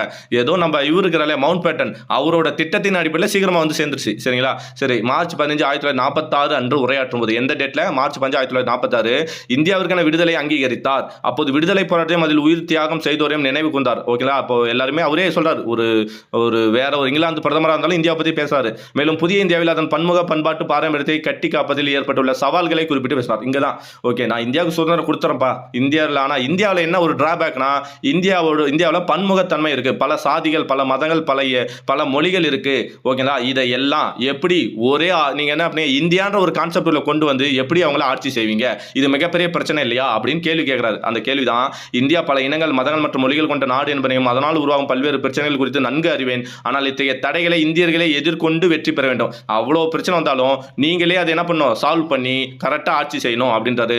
சிறுபான்மையோர் உரிமைகள் எப்போதும் நமது சிந்தனையில் இருக்க வேண்டும் ஓகேவா. இந்தியர்கள் என்ன இருக்கணும், சிறுபான்மையினரோட, ஏன்னா எந்த மதம் பெரும்பான்மை இருக்குதோ அந்த மதம் சிறுபான்மையாக்கிற மதத்தை ஆதிக்கம் செலுத்தும். அந்த மாதிரி இருக்காம மதச்சார்பற்ற நாடா இருக்கணும்னு சொல்றாரு ஓகேவா. ஓகே, இப்படியெல்லாம் யார் சொன்னா நம்ம கிளமண்ட் அட்லி சொல்றாரு. இருந்த போதிலும் தேச கட்டமைப்பு செயல்பாடும் சுதேச அரசுகள் ஒருங்கிணைப்பும் பேச்சுவார்த்தையும் ஏப்ரல் 1947 தொடங்கின. சுதேச அரசுகளோட தேச கட்டமைப்பும் சுதேச அரசுகளோட ஒருங்கிணைப்பும் எப்போ தொடங்கியது பேச்சுவார்த்தைகள் 1947 ஏப்ரல் ஓகேங்களா. அதாவது நமக்கு சுதந்திரம் கொடுக்க போறதோ ஆகஸ்ட்ல தான், முன்னாடியே தெரிஞ்சிடுச்சு. ஏன்னா 46 மார்ச் 15 சொல்லிட்டார் இல்லையா, கிளமண்ட் அட்லி தலைவர் சொல்லிட்டார் இல்லையா. ஸோ அதனால 47 ஏப்ரலே வேலையை தொடங்கிட்டாங்க ஓகேவா. சர்தார் வல்லபாய் பட்டேல் துணை பிரதமராகவும் உள்துறை அமைச்சராகவும் பதவியேற்றவுடன் ஓகேங்களா. தற்கால இது பார்த்தோம் இல்லையா, இடைக்கால அரசன்லாம் சொல்லுவோம் இல்லையா நேரு தலைமையில். ஸோ அதே மாதிரி சுதந்திரம் அடைஞ்ச போது முதல் பிரதமர் யாருன்னா நேரு, துணை பிரதமர் யார் அப்படின்னு பார்த்தோம்னா சர்தார் வல்லபாய் பட்டேல் பிளஸ் துணை பிரதமர் உள்துறை அமைச்சர் ரெண்டுமே அவர் தான். ஸோ அவர் பதவியேற்றவுடன் 565 சுதேச அரசின் ஒருங்கிணைப்பு தொடங்கியது ஓகேவா. இந்தியாவுக்கு சுதந்திரம் கொடுத்த உடனே நம்ம இவருக்கு சர்தார் வல்லபாய் பட்டேல் வந்து 565 சுதேச அரசில் ஒருங்கிணைக்க வேலையை ஸ்டார்ட் பண்றாரு. 3 பிரிட்டிஷ் வைஸ்ராய்களுடன் பணியாற்றிய, அதாவது இப்போ எக்ஸாம்பிள் சொல்லணும்னா வில்லியம் பென்னிங் பிரபு, கானிங் பிரபு, டல்லௌசி மோர்சி பிரபு, அந்த மாதிரி எக்ஸாம்பிள் சொல்கிறேன். அந்த மாதிரி 3 பிரபுகளோட வேலை செஞ்ச ஓகேங்களா. விபி மேனன் ரொம்ப ரொம்ப இம்பார்ட்டன்ட். விபி மேனன் பட்டேலின் செயலாளராக பொறுப்பேற்று, அதாவது பட்டேல் சர்தார் வல்லபாய் பட்டேல் இருக்கிறார் இல்லையா, அவரோட செயலாளர் யார் அப்படின்னு பார்த்தா விபி மேனன். இந்த விபி மேனனோட அந்த சிறப்பு அந்தஸ்து என்னன்னா, அவர் 3 வயசுல கூட வேலை செஞ்சுக்கிறார். ஸோ எக்ஸ்பீரியன்ஸ் பர்சன் ஓகேங்களா. ஸோ அந்த பர்சன் தான் இவர் செயலாளர், பட்டேலோட செயலாளர். ஸோ களப்பணியில் மேற்கொண்டார். பட்டேலும் விபி மேனனும் சுதேச அரசியல் நிர்ணய சபையில் இணைய செய்தனர். அவர்களின் சுதேச அரசுகளின் சொத்துக்கள் உடைமைகள் பறிமுதல் செய்யப்படாது என்று உறுதிமொழி அளிக்கப்பட்டது. நாம் பார்த்தோம் இல்லையா, மொத்தம் 389 உறுப்பினர்கள் இருந்திருப்பாங்க. அந்த 389 உறுப்பினர்கள்ல சுதந்திரம் அடைஞ்ச பின்னாடி 299 மாறி இருக்கணும் இல்லையா, அதுதான் அந்த 299 292 பேர் வந்து தேர்ந்தெடுக்கப்பட்டவங்க, மீதி 77 பேர் சுதேச அரசுகள் சொல்லியிருப்போம். அதுக்கு முன்னாடி வந்து 93 பேர் சுதேச அரசுகள் சொல்லியிருப்போம். ஸோ அதுதான் ஓகேங்களா. அவங்கள வந்து உறுப்பினர்களாக சேர்த்துருக்காங்க இல்லையா. இது யாரோட முயற்சினா சர்தார் வல்லபாய் பட்டேல், விபி மேனன் தான் ஓகேங்களா. இந்தியாவுடன் இணைய ஒப்புதல் அளித்தனர். ஜூனாகத், காஷ்மீர் மற்றும் ஹைதராபாத் சுதேச அரசுகள் தனித்திருக்க விரும்பினர். அதாவது 565 பேர்ல மீதி எல்லாம் இணைஞ்சிட்டாங்க. இந்த 3 பேர் காஷ்மீர், ஜூனாகத், ஹைதராபாத் இவங்க மட்டும்தான் பண்ணல இணையல அப்படின்னாங்க. அப்போ இந்த 3 பேரும் எப்படி இணைக்கிறோம், இந்த 3 பிளேசஸும் எப்படி இணைக்கிறோம். ஜூனாகத் நவாப் அல்லது அவரின் திவான் ஷா நவாஸ் ஓகேங்களா. திவான் அதாவது ஜூனாகத்தோட நவாப் அல்லது அவரின் திவான் ஷா நவாஸ் ஓகேங்களா. ஸோ இவர் தான் யாருன்னா பாகிஸ்தான் முன்னாள் அதிபர் ஜுல்பிகார் அலி பூட்டோவின் தந்தையார் ஓகேங்களா. இதுக்கு முன்னாடி முன்னாள் அதிபராக ஒருத்தர் இருந்துக்கிறாரு. பாகிஸ்தானோட முன்னாள் அதிபர் பேர் என்ன, ஜுல்பிகார் அலி பூட்டே. அந்த பூட்டோவோட தந்தை பேர் தான் என்னன்னா பார்த்தா திவான் ஷா நவாஸ் ஓகேங்களா. திவான் ஷா நவாஸ், அவரின் திவான் ஷா நவாஸ் தான் பேர் மட்டும். ஸோ ஜூனாகத் நவாப் அல்லது ஜூனாகத்தோட திவான் யாருன்னா ஷா நவாஸ். அவர் வந்து யாரோட அப்பா அப்படின்னு பார்த்தோம்னா ஜுல்பிகார் அலி பூட்டோவோட அப்பா. ஸோ இவர் வந்து என்னன்னா இந்தியா கூட இணையதை ஏற்றுக்கல. ஜூனாகத்தை சுற்றியுள்ள 3 அரசுகள் இந்தியாவின் அங்கமாக இருந்தன. ஜூனாகத்தை சுற்றி, ஜூனாகத் எங்கே இருக்குன்னு பார்க்கலாமா, மேப்பில் பார்த்தலாம், அப்போ தான் நமக்கு ஒரு அண்டர்ஸ்டாண்ட் வரும். இதான் இங்கே இருக்குது ஜூனாகத். ஓகே, ஜூனாகத் தான் இந்த சின்ன பகுதி தான்ப்பா ஜூனாகத். குஜராத்து கீழே இருக்கு இல்லையா. ஸோ அந்த பகுதி தான் இதான் சுதேச அரசுலாம் சின்ன சின்னதாக தான் இருக்கும். ஸோ இதான் ஜூனாகத். ஸோ ஜூனாகத்தை பார்த்துட்டோமா, போடலாம் வாங்க. குட்டியாக இருந்து எவ்வளோ ஆட்டம் பண்ணியிருக்காருல ஜூனாகத். ஓகே, பூட்டேவின் தந்தையார். ஓகே ஜூனாகத்தை சுற்றியுள்ள மற்ற 3 அரசுகள் இந்தியாவின் அங்கமாக இருந்தன. இந்த குஜராத் மற்ற பகுதி எல்லாமே இந்தியாவோட அங்கமாக இருந்திருக்கு. 4வது பகுதி அரபிக்கடல். நான் பார்த்தோம் இல்லையா, ஜூனாகத் எங்கே குஜராத் கிட்ட இல்லையா, சுற்றி அரபிக்கடல் தானே இருக்குது, கரெக்ட் தான். 4வது பகுதி அரபிக்கடல், 3 பகுதி இந்தியா. மேப்பு இன்னொரு முறை காட்டினா உங்களுக்கு புரியுன்னு நினைக்கிறேன் ஓகேங்களா. என்னடா அடிக்கடி மேப்பு போகிறான்னு நினைக்காதீங்க. ஓகே, இங்கே பாருங்க, இதுதான் ஜூனாகத்து. 3 பகுதி மேலே குஜராத் 3 பகுதியில் இருக்குது இல்லையா, அந்த 3 பகுதியுமே இந்தியா தான். இன்னொரு பகுதி 4வது பகுதி என்னன்னா அரபிக்கடல் சரிங்களா. ஸோ அப்போ இவங்க பாகிஸ்தானோட இணைஞ்சா நல்லா இருக்குமா, இந்தியா கூட இணைஞ்சா நல்லா இருக்குமா, இந்தியா கூட இணைஞ்சா தானே நல்லா இருக்கும். ஆனால் அவர் என்ன பண்ணா, நான் இந்தியா கூட இணையல அப்படின்ற மாதிரி சொல்கிறாரு இல்லையா. ஸோ அதுதான் அதே மாதிரி அப்போ அந்த பகுதி 4வது பகுதி அரபிக்கடல், அந்த பகுதி மக்கள் பெரும்பாலோர் முஸ்லீம் அல்லாதோர். ஆமாம் ஓகேங்களா, எல்லாமே இந்துக்கள் தான், இந்துக்களாக இருக்காங்க, முஸ்லீம் இல்லை. இருந்த போதிலும் திவான் பூட்டோ பாகிஸ்தானோடு ஆகஸ்ட் 15 1947 அன்று இணைந்து விட்டார் ஓகேவா. ஸோ இவர் சுற்றி 3 பக்கம் இந்தியா தான் இருக்குது, இந்து மக்களாகவும் தான் இருக்காங்க. ஆனால் இவர் எங்கே போயிட்டாரு, பாகிஸ்தானோட இணைஞ்சிட்டாரு. ஆகஸ்ட் 15 1947 அன்று இணைந்து விட்டார். இதனை கண்டித்து பொதுமக்கள் எதிர்த்து போராட்டம் நடத்தினர். ஜூனாகத் இந்தியாவுடன் இணைய வேண்டும் என்று கோரினர். திவான் தனது குடும்பத்தினரும் அரசு கஜானோடும் பாகிஸ்தானின் அன்றைய தலைநகர் கராச்சிக்கு தப்பி சென்று விட்டார். நீண்ட போராட்டத்துக்கு பிறகு ஜூனாகத் இந்தியாவோட இருந்தது. அவ்வளோதான். ஸோ ஜூனாகத்தோட மக்கள் என்ன சொல்கிறாங்க, நாங்கள் இந்தியாவோட தான் சேரணுன்றாரு. ஆனால் தலைவர் ஜூனாகத் எங்கே போயிட்டார் அப்படின்னா இதுக்கு போயிட்டார். பூட்டோ எங்கே போயிட்டார்னா பாகிஸ்தானத்தோட ஜாயின் ஆகிட்டார். இதை மக்கள் ஏற்றுக்கல, புரட்சி பண்ணுறாங்க. அதனால் வந்து இவர் என்ன பண்ணுறாரு, அப்பா நான் மட்டும் தப்பிச்சுக்கிறான்னு சொல்லிட்டு தன்னோட குடும்பத்தோடையும் அரசு கஜானாவை தூக்கிக்கிட்டு பாகிஸ்தானோட போயிடுறாரு. இவர் இங்கே வந்துடுறாரு. மற்ற பகுதி இந்தியா கூட இணைச்சிட்டோம் சரிங்களா. ஸோ ஜூனாகத் ஓகேவா. ஹைதராபாத் போலாமா. நிஜாம் தலைமையிலான ஹைதராபாத் மற்றொரு சுதேச அரசமாகும். நமக்கு தெரியும் ஹைதராபாத் தெரியும், ஓகே எல்லாருக்கும் தெரியும். ஓகே, அங்கே மற்றொரு சுதேச அரசு என்னன்னா, இது வந்து இணையில நம்ம கூட முஸ்லீம் அல்லாதோர் பெரும்பான்மையினராக இருந்தார். இங்கே யாரும் இல்லை, முஸ்லீம் இல்லை, இந்துக்கள் மற்ற சமயங்கள் தான் அதிகமாக இருக்காங்க. அவர் தன்னாட்சி உரிமையை எதிர்ப்பதா. தன்னாட்சினா நான் சுயமாக ஆட்சி செய்யணும்ப்பா, நான் உங்கள் கூட சேர்ந்தால் நீங்கள் போகிற சட்டம் தான் கேட்கணும் அப்படின்னு இல்லையா அப்படின்றாரு யாரு, நிஜாம். ஓகே, மவுண்ட் பேட்டன் பிரபு டொமினியன் நிலை அளிக்க மறுத்துட்டார். என்னது, நான் பிரித்தது 2 தான், ஒன்று இந்தியா இன்னொன்று பாகிஸ்தான் தான். ஹைதராபாத்னு ஒரு நாடு கிடையாது, இந்தியா கூட சேர்ந்துக்கோ இல்லை பாகிஸ்தான் கூட சேர்ந்துக்கோ அப்படின்றாரு. ஆனால் இவர் எனக்கு வந்து தன்னாட்சி வேணும்னு கேட்குறாரு. மவுண்ட் பேட்டன் ஒத்துக்கல. ஓகே, அதனால் என்ன பண்ணுறாங்கன்னா, உண்மையில் அப்போது காசிம் ரஷ்வி ஓகேங்களா, இங்கே டொமினியன் என்றால் பிரிட்டிஷ் காமன்வெல்த் கூட்டமைப்பில் தன்னாட்சியர் சாக விளங்கும். அதான் சொன்ன தன்னாட்சி. உண்மையில் அப்போது காசிம் ரஷ்வி எனும் மதவாத தலைவரின் செல்வாக்கு. ஓகேங்களா, அப்போ வந்து காசிம் ரஸ்வின்னு ஒருத்தர் இருக்கிறார், மதவாத தலைவர். அதாவது என்னன்னா சாமியார்னு வச்சுங்களா, இவர் வந்து சாமியார். ஓகேங்களா, அந்த சாமியாருக்கு செல்வாக்கோட அவர் என்ன சொன்னாலும் கேட்குற மாதிரி தான் அந்த நிஜாம் இருந்தார். ஓகேங்களா, அடிமைப்பட்டு இருந்தார். ஓகேங்களா, நான் சொல்லலை, இதிலே சொல்லியிருக்காங்க. அவர் ஒரு சாமியார், அந்த சாமியார் வந்து சொல்கிறத வந்து இந்த நிஜாம் வந்து கேட்டிருக்கிறார். அந்த சாமியார் பேர் என்ன, காசிம் ரஸ்வி. ஆயுதம் தாங்கிய அமைப்பான இன்தேக் உல் முசுல்மான் எனும் அமைப்பின் தலைவராக ரஸ்வி இருந்தார். அந்த காசிம் ரஸ்வி ஒரு அமைப்பை வச்சிருக்காரு. அந்த அமைப்பு பேர் என்னன்னா இந்தேகத். ஓகேங்களா, இந்தேகத் உல் முசுல்மான், இந்தேகத் உல் முசுல்மான் அப்படின்ற ஒரு அமைப்பை அவர் வச்சிருக்காரு. அந்த அமைப்பு என்னன்னா ஆயுதம் தாங்கிய அமைப்பு. ஓகேங்களா, ஸோ கத்தி வச்சுக்கிட்டோ இல்லை கையில் குச்சி வச்சுக்கிட்டோ அந்த மாதிரி ஒரு அமைப்பு. ஸோ இவர் எப்படி ஒரு இவர் தான் மதவாதி. ஓகேங்களா, ஒரு மதவாதி. இவர் மற்ற மதத்தெல்லாம் வந்து என்ன பண்ணுவார்னா அடிக்க துன்புறுத்துறவர், அந்த மாதிரி ஒரு ஆள். சரி, அவருக்கு கீழே தான் நம்ம இவர் இருக்கிறார் நிஜாம். இந்த அமைப்பினர் ராசக்கர் என அழைக்கப்படும். இவங்க பேர் என்ன, இந்த அமைப்பு, எந்த அமைப்பு, இந்தேகத் உல் முசுல்மானோட அமைப்பு பேர் என்னன்னா ராசக்கர். மேலும் 1943 கம்யூனிஸ்ட் கட்சி மீது இருந்த தடையையும் நீக்கினார் நிஜாம். எக்ஸ்ட்ரா என்ன பண்றாருன்னா 1943 கம்யூனிஸ்ட் கட்சியில் வந்து ஆங்கிலேயர்ல அப்பயே தடை போட்டிருப்பாங்க. ஓகேங்களா, கம்யூனிஸ்ட் கட்சி வந்து நிறைய போராட்டங்கள் பண்ணும், ஆங்கிலேயருக்கு எதிராக நிறைய விஷயத்த சொன்னனால அவங்க மேலே இது போட்டாங்க தடை. ஆனால் அது வந்து இவர் தூக்கிட்டார். கம்யூனிஸ்ட் கட்சி மீது இருந்த தடையும் நீக்கினார் நிஜாம். ராசாக்கர்களும் கம்யூனிஸ்டுகளும் இணைந்து வன்முறையில் முடிந்தது. இந்த பக்கம் இப்போ ஆல்ரெடி ராசாக்கர் இருக்கிறாங்க, ப்ளஸ் கம்யூனிஸ்ட் சேர்ந்துட்டாங்க, 2 பேர் சேர்ந்தனால வன்முறைகள் வந்து வெடிக்குது. ஓகேங்களா, ரயில் வண்டிகள் தாக்கப்பட்டது. இதன் பின் செப்டம்பர் 1948 கண்ட்ரோல் ஸ்டேஜ் வந்து என்ன பிரச்சனை, கண்ட்ரோல் மீறி போயிடுச்சு. உடனே இப்போ நீங்கள் ஃபோன் போது யாரோ ஒருத்தர் இந்திய ராணுவத்துக்கு ஃபோன் பண்ணுறாங்க, நீங்கள் உடனடியாக சார்ஜ் எடுத்துக்கொள்ளவும் அப்படின்னு சொன்ன உடனே என்ன பண்ணுறாங்கன்னா இந்திய ராணுவம் ஹைதராபாத்தில் நுழைந்து கலவரத்தை அடைக்கிது. இந்தியாவுடன் இணைவதாக நிஜாம் உடனே என்ன பண்ணுற, பயந்துட்டு நிஜாம், அப்பா நான் இந்தியா கூட இணைஞ்சப்பா என்ன விட்டுருக்கான்னு சொல்லிடுறாரு. நிஜாமுக்கு யாராலும் செல்வமும் சலுகையும் கிடைச்சு, அவருக்கு என்ன தேவையோ அது வந்துடுச்சு. இந்தியாவோட இணைச்சிட்டாங்க தான் நிஜாமும் சர்தார் வல்லபாய் பட்டேலும். ஓகேங்களா, பார்க்க சீனாக்காரர் மாதிரி இருக்கிறாரு, பரவாயில்ல, அழகாக தான் இருக்கிறாரு. ஓகே, இவர் தான் நம்ம ஆளு, சர்தார் வல்லபாய் பட்டேல், இரும்பு மனிதர். ஓகேங்களா, ஓகே. தெலுங்கானாவில் நில உடைமைதானருக்கு அடுத்தது தெலுங்கானா நில உடைமைகளுக்கு எதிராக கம்யூனிஸ்டுகள் கிளர்ச்சி செய்தனர். இதன் விளைவாக தெலுங்கானாவில் நம்ம அதானே ஹைதராபாத்னா அதுதானே தெலுங்கானா, இதெல்லாமே வரும், தெலுங்கானாவில் தானே வரும் எல்லாமே. ஸோ நில உடைமையாளர்களுக்கு எதிராக கம்யூனிஸ்ட் கட்சியில் எக்ஸ்ட்ரா இந்த பிரச்சனையில் கம்யூனிஸ்டர்கள் வந்து என்ன, கம்யூனிஸ்ட் கட்சி என்ன நில உடைமையாளர்களுக்கு எதிராக போராட்டம் செய்கிறாங்க. அப்போ தான் நம்மளோட ஆச்சாரியா வினோபாபாவை, முதல் தனிநபர் சத்தியாகிரகத்தை ஆரம்பித்தவர் யார், ஆச்சாரியா வினோபாபாவை 1940 இல்லையா, அவர் அமைச்ச ஒரு இயக்கத்தை தொடங்குறாரு. அந்த இயக்கம் தான் பூமி தானம். ஓகேங்களா, ஸோ பூமி தானத்தை தொடங்கி யாரெல்லாம் அதிக நிலம் வச்சுருந்தோ அதை வந்து மற்றவங்களுக்கு ஏழை எளியவங்களுக்கு கொடுக்குறாங்க. மகாத்மா காந்தியின் சீடரான வினோபாபாவை இவ்வியக்கத்தினை ஆரம்பித்து அதன் மூலம் பல நிலங்கள் பெற்று நிலமற்ற விவசாயிக்கு அளித்தார். ஓகே, ஸோ ஹைதராபாத் முடிஞ்சு. ஜோத்பூர் நம்ம பார்க்கல, 3 தான் பார்த்தோம், ஜூனாகத், காஷ்மீர், ஹைதராபாத், எக்ஸ்ட்ரா இப்போ ஜோத்பூர் வந்துட்டாப்ல. ஜோத்பூர் அரசு முதலில் இந்தியாவுடன் இணைவதாக இருந்தது. ஸோ கான்செப்டே அப்படி தான் இருந்துச்சு. அன்வந்த் சிங் அரசு பொறுப்பேற்றதும் இப்போ என்ன பண்ணிச்சா அரசு மாறுது. அதாவது இதுக்கு முன்னாடி இப்போ வந்து சும்மா எக்ஸாம்பிள் சொல்கிறேன், இப்போ வந்து காங்கிரஸ் கட்சி இருந்துச்சு, காங்கிரஸ் கட்சி வந்து நான் இந்தியாவோட இணையறேன்னு சொல்லிச்சு. அடுத்து பிஜேபி வந்துச்சு, பிஜேபி நான் இணைய மாட்டேன்னு சொல்லுது. சும்மா ஆட்சிகள் மாறும் இல்லையா, அந்த மாதிரி இதுக்கு முன்னாடி இந்த அரசு வந்து என்னன்னா இந்தியாவோட இணையன்னு சொல்லிட்டாப்ல. ஆனால் அன்வந்த் சிங் வந்து என்ன பண்ணாருன்னா, நான் இணையில பாகிஸ்தானோட பிறந்தோன்னே பாகிஸ்தான் சார்பில் கராச்சி துறைமுகத்தை சுதந்திரமாக பயன்படுத்திக் கொள்ளும்.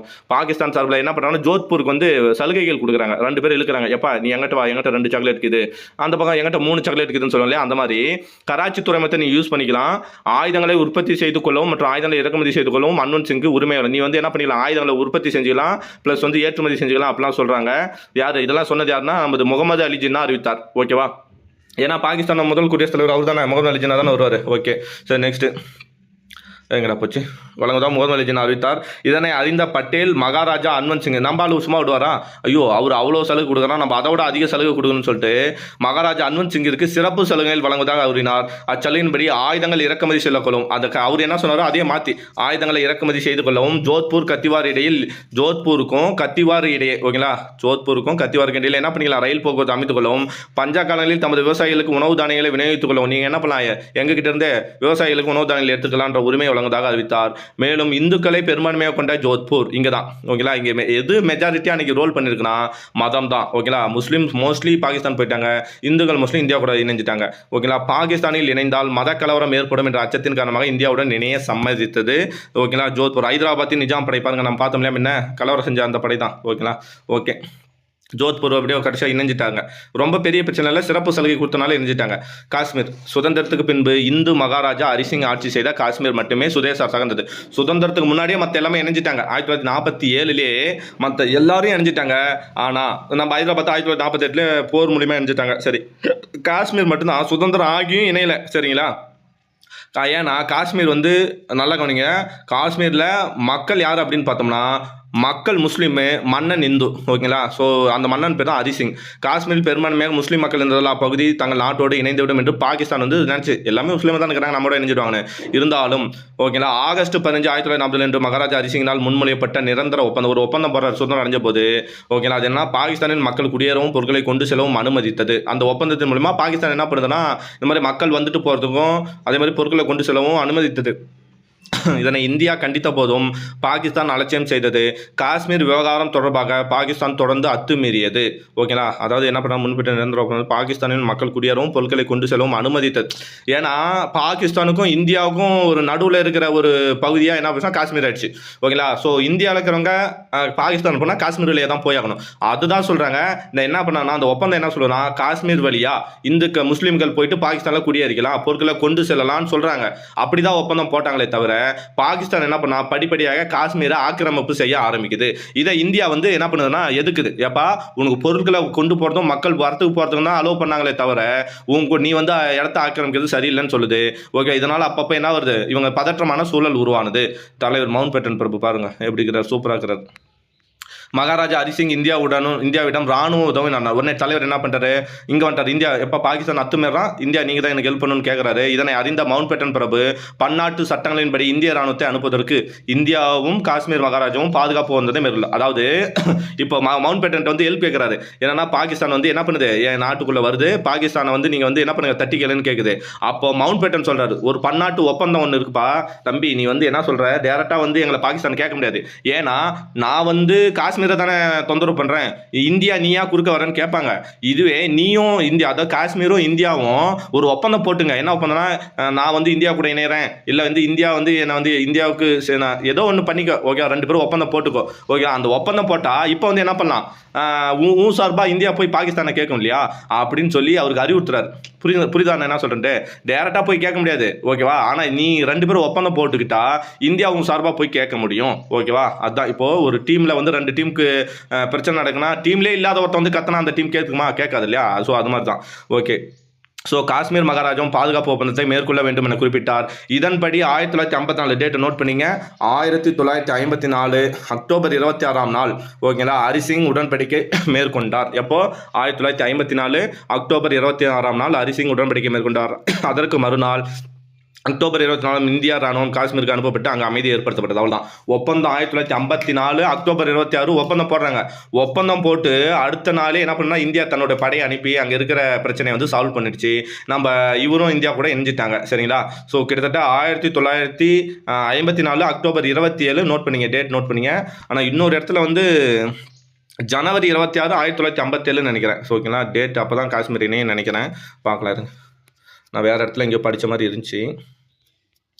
இது ஒன்றும் வேகமாக போக மாட்டேங்குது. ஓகே, அந்த டேட் மட்டும் பார்த்துலாம். 1954 அக்டோபர் 26 கொடுத்துருக்காங்க. இன்னொரு இடத்துல வேறு டேட் இருந்தது, பார்த்துலாம். ஓகேங்களா, சரி வாங்க. மொழிவாரி அடிப்படையில் மாநிலங்கள் மறுசீரமைப்பு. ஓகே, இப்போ இந்தியா சுதந்திரம் அடைஞ்சாச்சு, சுதேசலாம் வந்தாச்சு. ஓகேவா, ஸோ இப்போ இந்தியாவில் வந்து குறிப்பிட்ட மாநிலங்கள் தான் இருக்குது. ஸோ அதை வந்து அதிகரிக்கணும் அப்படின்லாம் தோன்றாங்க. விடுதலை போராட்ட இயக்கத்தின் போது மக்களை தட்டுவதில் மொழி வந்து குறிப்பிடத்தக்கம். ஏன்னா இப்போ வந்து எல்லா இடத்துலையும் ஹிந்தி பேசினா புரியாது. ஓகேங்களா, அந்தந்த மக்களை ஒன்று தரணும், அந்தந்த மொழியில் பேசணும். ஓகேங்களா, ஸோ மொழி வந்து இங்கே ஸ்பெஷல் இது பண்ணுது. ஓகேவா, ஸோ நெக்ஸ்ட் வந்து அன்னி பெசன்ட் அம்மையார் தன்னாட்சி இயக்கம் ஓம் ரூல் தொடங்கிய போதே தென்னிந்தியாவின் பங்கேற்புக்கு அதிகமாக இருந்தது. அதாவது மொழிவாரி மாநிலங்கள் அமைப்பதன் இன்றியமையாமையை உணர்ந்து செயல்படுத்தப்பட்டது. அன்னி பெசன்ட் அம்மையார் தன்னாட்சி இயக்கம் தொடங்கிய போதே தென்னிந்தியாவோட பங்கேற்பு, ஏன்னா அவங்க தொடங்குது எங்க, தன்னாட்சி சென்னையில் தானே. ஸோ தென்னிந்தியாவின் பங்கேற்பு அதிகமாக இருந்தது. மொழி அடிப்படையில் மறுசீரமைப்பு என்பது 1917 காங்கிரஸ் கட்சியால் தொடங்கப்பட்டது. மொழி அடிப்படையில் மறுசீரமைப்பு, மாநிலங்கள் வந்து மறுசீரமைக்கணும் அப்படின்ற, அதான் ஒன்றும் இல்லை. இது இப்போ தமிழ்நாடு தனியாக வேணும், கேரளா தனியாக வேணும் இப்படின்ற கான்செப்ட் மொழி அடிப்படையில் தமிழ் பேசுகிறவங்களாம் தமிழ்நாடு, கன்னடம் பேசுகிறவங்களாம் கர்நாடகா அப்படின்னு சொல்கிறாங்க இல்லையா. இது எப்போ வரணும்னா 1917 காங்கிரஸ் கட்சியால் தொடங்கப்பட்டது இந்த கான்செப்ட். 1920களில் மாநிலங்கள் மொழி அடிப்படையில் அமைய திட்டமிடப்பட்டது. ஃபர்ஸ்ட் வந்து மறுசீரமைப்புன்ற கான்செப்டை தொடங்கியது 17. ஓகேங்களா, அது எப்போ திட்டமிடப்பட்டதுன்னா 1920. நிர்வாகத்திற்கும் அடிப்படை கல்விக்கும் உள்ளூர் மொழி கோரிக்கைகளின் தேவை அப்போதே உணரப்பட்டது. சரிங்களா? ஸோ பல மாநில தலைவர்கள் எல்லாம் சொல்றாங்க. ஆனா வந்து ஆந்திரா பிரதேச காங்கிரஸ் குழு அமைக்க வேண்டும் என்று அப்பகுதி காங்கிரஸ் தலைவர்கள் கோரினர். ஓகேங்களா? தனியா ஆந்திரா வேணும்னு சொல்லி ஆந்திரா மக்கள் கேட்கறாங்க. அதே மாதிரி மொழிவாரி மாநிலங்கள் கோரிக்கைகள் அதிகரித்ததை கவனத்தில் கொண்டு மொழி அடிப்படையில் மாநில மறுசீரமைக்கும் பணிகள் 1927 தொடங்கின. 1917 கான்செப்ட் பிறக்குது, 20 வந்து திட்டமிடுறாங்க, 27 வந்து என்ன பண்றாங்கன்னா பணிகளை தொடங்குறாங்க. ஓகேங்களா? நீண்ட போராட்டத்துக்கு பிறகு 1895 ஒடிசா மாநிலத்திலிருந்து பீகார் தனியாக பிரிக்கப்பட வேண்டும் என்று போராட்டம் எழுந்தது. இது வந்து அப்பவே சுதந்திரத்துக்கு நம்ம இதுக்கு முன்னாடி சுதந்திரத்துக்கு முன்னாடியே ஓகேங்களா 1895 என்னாச்சுன்னா ஒடிசா மாநிலத்திலிருந்து பீகார் தனியாக பிரிக்கப்பட வேண்டும் அப்படின்னு சொல்லி அப்பவே பண்ணி இது பண்ணியிருப்பாங்க. ஒரு கான்செப்ட் போயிருக்கும். ஒடிசா மாநிலத்திலிருந்து பீகார் தனியாக பிரிக்கப்பட வேண்டும் போராட்டம் எழுந்தது. நீண்ட போராட்டத்துக்கு பின்னர் ஒடிசா மாகாணத்திலிருந்து பீகார் பிரிக்கப்பட்டது. ஆகவே விடுதலைக்கு முன்பு பீகார் எப்போனா 1895 இந்த இப்போ சொல்லிட்டு இருக்காங்களாம். ஒரிசாவிலிருந்து என்ன பிரிக்கணும், ஒடிசாவிலிருந்து பீகாரை பிரிக்கணும்ட்டு. இது கடைசியாக எப்படா பிரிக்கப்பட்டதுன்னா 1936 ஒடிசா மாநிலம் அமைக்கப்பட்டது. ஓகேங்களா? ஒடிசா மாநிலத்திலிருந்து பீகார் தனியாக பிரிக்கப்பட வேண்டும் சொல்லிடுறாங்க. 1936 மொழி அடிப்படையில் ஒடிசா மாநிலம் அமைக்கப்பட்டது தனியா. இதுவே மொழி அடிப்படையில் பிரிக்கப்பட்ட முதல் மாநிலமாகும். ஓகேங்களா? ஆனால் வந்து இங்கே என்ன ஊற்றுறான், பீகார் சொல்லி கொடுத்துருக்காங்க.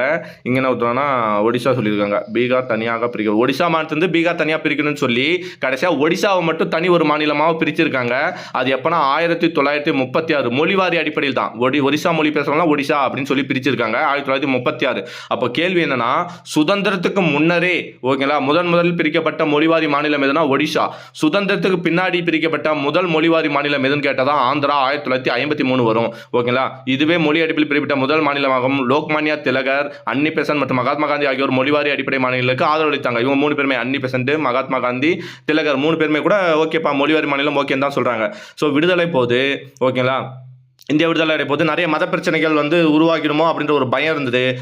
இறுதியில் 1948 அரசியல் நிர்ணய சபையில் மொழிவாரி மாகாண ஆணையம் எல்பிசி அமைத்து ஓகேங்களா. ஸோ மொழிவாரி மாகாண என்ன சொல்லுவாங்க லாங்குவேஜ் பிளானிங் கமிஷன் சொல்லுவாங்களா. ஸோ அதுதான் அமைத்து நீதிபதி எஸ்கே தார் தலைமையில் அப்போ 1948 அரசியல் நிர்ணய சபைனா உங்களுக்கு தெரியும், ராஜேந்திர பிரசாத் தலைவராக இருந்திருப்பார் இல்லையா. ஸோ அவர் தான் ஒரு குழுவை அமைக்கிறாரு. அந்த குழு என்னன்னா நீதிபதி எஸ்கே தார். ஸோ கமிட்டி பேர் தார் குழுன்னு சொல்லுவாங்க. ஸோ எப்போ அமைச்சாங்க 1948 ஓகேவா. ஸோ இது என்ன பண்ணுதுன்னா மதிப்பீடு செய்யுது. இந்த ஆணையமே தார் கமிட்டி என்று அழைக்கப்பட்டது. இதனால் ஒரு தேச ஒருமைப்பாட்டுக்கு அச்சுறுத்தல் ஏற்படும் என்பதாலும் நிர்வாக சிக்கல் ஏற்படும் என்பதாலும் மொழிவாரி மாநிலங்கள் பிரிக்கப்படுவதை தார் ஆணையம் ஆதரவில்லை. அது ஒரு சர்வே எடுக்குது. சர்வே எடுத்துட்டு என்ன சொல்லுனா, இல்லப்பா தேசிய ஒருமைப்பாடு வந்து இதாயிடும், இந்தியா வந்து என்ன பண்ணுன்னா தனித்தனியாக பிரியக்கூடிய வாய்ப்பு உண்டு, அதனால வேணாம், ஒருமைப்பாடும் இதுவும் போயிடுன்றனால நிர்வாக சிக்கல் ஏற்படுறதுனால வேண்டான்னு சொல்லிடுது. ஓகேவா, ஆதரிக்கல. நெக்ஸ்ட், ஆனால் இந்த முடிவினை இந்திய மக்கள் ஏற்கவில்லை. குறிப்பாக தனித்த மொழி அடையாளம் உள்ள மாநிலங்கள் இதனை விரும்பவில்லை. இதன் காரணமாக 1948 ஜவஹர்லால் நேரு, சர்தார் வல்லபாய் பட்டேல் மற்றும் காங்கிரஸ் கட்சியின் தலைவரான பட்டாபி சீதாராமையா 1948 யார் காங்கிரஸ் ஐஎன்சியோட தலைவராக இருப்பார்னா பட்டாபி சீதாராமையா. ஸோ அதனால என்ன பண்ணாங்கன்னா அந்த டைம்ல தான் வந்து இவங்க வந்து தார் ஆணையம் வந்து அவங்களோட அறிக்கையை கொடுக்கும், வேணான்னு சொல்லும். ஆனால் இதை வந்து ஏற்றுக்க மாட்டாங்க. உடனே என்ன பண்ணுவாங்கன்னா மீண்டும் இவர் இருக்கிறார் இல்லையா அரசியல் நிர்ணய சபை தலைவர் ராஜேந்திர பிரசாத், மீண்டும் ஒரு 3 பேர் அமைக்கிறார். அந்த 3 பேர் தான் ஜவஹர்லால் நேரு ஜே, சர்தார் வல்லபாய் பட்டேல் வி, ஓகேங்களா, காங்கிரஸ் இவர் பட்டாபி சீதாராமையா பி. இந்த 3 பேரையும் கொண்டு ஜேவிபி குழு உருவாக்குறாரு. ஓகேங்களா, டிசம்பர் மாதம் வரும்னு நினைக்கிறேன் அந்த குழு. அடுத்து இந்த ஜேவிபி குழு என்ன பண்ணுதுன்னா இந்தியா முழுவதும் மீண்டும் இது பண்ணுது, மாநிலங்கள் உருவாதை பிடிவாதமாக எதிர்த்தது. இது ஃபர்ஸ்ட் ஸ்டார்டிங்ல ஓகேங்களா. ஒற்றுமை மற்றும் வளர்ச்சி ஆகியவற்றை காரணம் கிடைத்தது. ஆனால் மக்கள் ஆர்ப்பாட்டங்களும் எதிர்ப்பு இயக்கங்களும் எழுந்தன. 1960 வரை நீடித்தது. ஓகேங்களா. ஜேவிபி கமிட்டி 48 பண்ணாலும் அதுவும் என்ன சொல்லுதுன்னா வேண்டாம் தான் சொல்லுது. இருந்தாலும் நிறைய போராட்டங்கள் எழுது. ஓகேங்களா. ஸோ அடுத்தது என்ன பண்ண குழு பொதுமக்களின் கோரிக்கைகளுக்கு இணங்க மொழிவாரி மாநிலங்கள் அமைக்க பரிந்துரை அறிக்கை தயாரித்தது. ஸோ அதன் அடிப்படையில் இல்லப்பா இவங்க நிறைய போராட்டம் செய்யறாங்க, ஸோ அதனால என்ன பண்ணலாம், கண்டிப்பா மொழிவாரி மாநிலம் அமைச்சிடலான்ற ஒரு முடிவுக்கு வராங்க.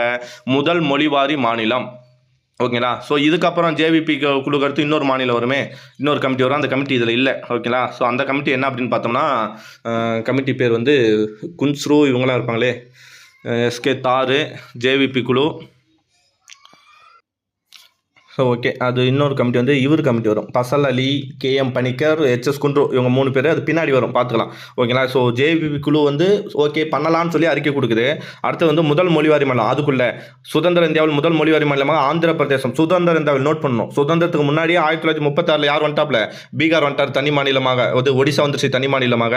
1900 சுதந்திரத்துக்கு பின்னாடி தெலுங்கு பேசும் மக்களாக சேர்ந்து ஆந்திரா மாநிலம் அப்படின்ற ஒரு கோரிக்கையை கொண்டு வராங்க. ஓகேங்களா. அதுக்கு எப்படி கேட்டோன்னா உருவாக்கிட்டாங்கன்னா ஸ்ரீராமுலு பொட்டி ஸ்ரீராமுலுன்னு ஒருத்தர் இருக்கிறாரு. அவர் என்ன பண்ணுறாருன்னா இப்போ 65 நாள் போராட்டம் இருந்து 65வது நாள் உயிர் இறந்துறாரு, உண்ணாவிரதம் இறந்துறாரு, ஆந்திரா தனி மாநிலமாக வேணும்னு சொல்லி. ஸோ அதன் காரணமாக உடனே என்ன பண்ணிடுறாங்க அப்படின்னா அப்போ இருக்கிற பிரதமர் வந்து நேரு அவர்கள் என்ன பண்ணுறாங்கன்னா ஆந்திராவை மட்டும் தனி மாநிலமாக உருவாக்கிறாரு. ஓகே, தெலுங்கு பேசும் மக்களின் நெருக்கடிக்கு நேரு பணிந்தார். தெலுங்கு பேசும் மக்களை கொண்டு ஹைதராபாத் ஆந்திரா பகுதியில் இணைத்து ஹைதராபாத்தையும் ஆந்திராவையும் இணைச்சு, நம்ம ஹைதராபாத் தனி ஒரு சுதேச அரசு இருந்துச்சு இல்லையா, அந்த ஹைதராபாத்தையும் ஆந்திராவையும் இணைச்சு ஓகேங்களா என்ன ஆர்டிகல் யூஸ் பண்ணியிருப்பாங்க, ரெண்டு பிரதேசங்களை இணைச்சு ஒரு மாநிலமாக உருவாக்கிப்பாங்க. என்ன ஆர்டிகல் 3 யூஸ் பண்ணி என்ன பண்ணிட்டாருன்னா புதிய மாநிலமாக உருவாக்கி அதுக்கு ஆந்திர பிரதேசம் அப்படின்னு பேர் வைக்கிறாரு. ஸோ 1956 ஆந்திர மாநிலமாக ஜவஹர்லால் நேரு, அதாவது 53 வரும் கான்செப்ட்னா 53, அதிகாரப்பூர்வமாக சட்டம் போட்டது தான் 56. ஓகேங்களா, ஸோ 53 பிரிஞ்சிடும், நோட் பண்ணிங்க. டேட் வந்து 53. ஓகே, மாநில மறுசீரமைப்பாணி. சரி, ஒரு மாநிலத்தை மட்டும் நீ பிரிச்சு விட்ட, மொழிவாரி மாநிலமாக பிரிச்சு விட்டோம் நம்ம, அப்போ மீதி இருக்கவங்களாம் சும்மா இருப்பாங்களா? அவங்களும் கொஸ்டின் கேட்பாங்களா? எங்களையும் பிரி, நாங்கள் தமிழ் பேசுகிறவங்க தமிழ் மாநிலம் வேணும், கேரளா மலையாளம் பேசுகிறோம் கேரளா வேணும்னு கேட்பாங்க இல்லையா? ஸோ மீண்டும் அந்த பிரச்சனை எழுது. ஓகேங்களா, ஸோ கலவரம் எதிர்ப்பு நடைபெற்ற காரணத்தில் பிரதமர் ஜவஹர்லால் நேரு மீண்டும் தனி மாநில கோரிக்கை பரிசீலிக்க ஒரு டீம் அமைக்கிறார். அந்த டீம் தான் பசல் அலி தலைவராகும். யாரோட தலைமையில்? பசல் அலி தலைமையிலாகவும் HS குன்று மற்றும் KM பணிக்கர் உறுப்பினர்களாகவும் 3 பேர் கொண்ட அமைக்குது. இக்குழு தனது அறிக்கையை 22/10/1953 அன்று சமர்ப்பித்தது. ஓகேங்களா, ஆந்திராவை உருவாக்கிட்டு உடனே ஒரு குழுவை போறாங்க. அந்த குழு என்ன பண்ணா 1953 அக்டோபர் 22 அன்னைக்கு ஓகேங்களா முடிவை கொடுக்குது. இக்குழு மொழிவாரி மாநிலம் அமைப்பதற்கு 4 அம்சங்களை வரையறுத்தது. அதாவது மொழிவாரி மாநிலம் உருவாக்கலாம், ஆனா அது வந்து 4 கான்செப்ட் அடிப்படையில் உருவாக்கலாம் அப்படின்னு சொல்லுது. இதற்கான பரிந்துரைகள் 1955 செப்டம்பரில் சமர்ப்பிக்கப்பட்டது. ஓகேங்களா, ஏதாவது ஃபர்ஸ்ட் அறிக்கை அமைச்சது 1953 22/10. ஓகேங்களா, 4 அம்சங்களை வரையறுச்சு இல்லையா, அந்த 4 அம்சங்களை வந்து பரிந்துரைத்தது எப்படின்னா 1955 செப்டம்பர். ஓகேவா, ஸோ 55 செப்டம்பர் வந்து வந்துருச்சு. ஸோ என்னன்னா அந்த 4 பரிந்துரைனா மொழி மற்றும் பண்பாட்டு ஒத்தத்தன்மை, அதாவது ஒரே மொழி பேசும் மக்களை கொண்ட மாநிலம் இருப்பின் தனி மாநில கோரிக்கை நிராகரிக்கலாம். வெறும் ஒரே மாநிலம் பேசும் மக்களை கொண்ட மாநிலமாக இருப்பின், ஓகேவா, இப்போ ஆந்திரான்னு ஆல்ரெடி உருவாக்கிட்டோம், அது வந்து தனி மாநிலம், அவங்க ஃபுல்லாகவே ஆந்திராவை தான் பேசுறாங்கன்னா அவங்க மீண்டும் எனக்கு வேற மாநிலம் கேட்டால் அதை வேண்டாம், அதை வந்து நிராகரிச்சிடலாம்.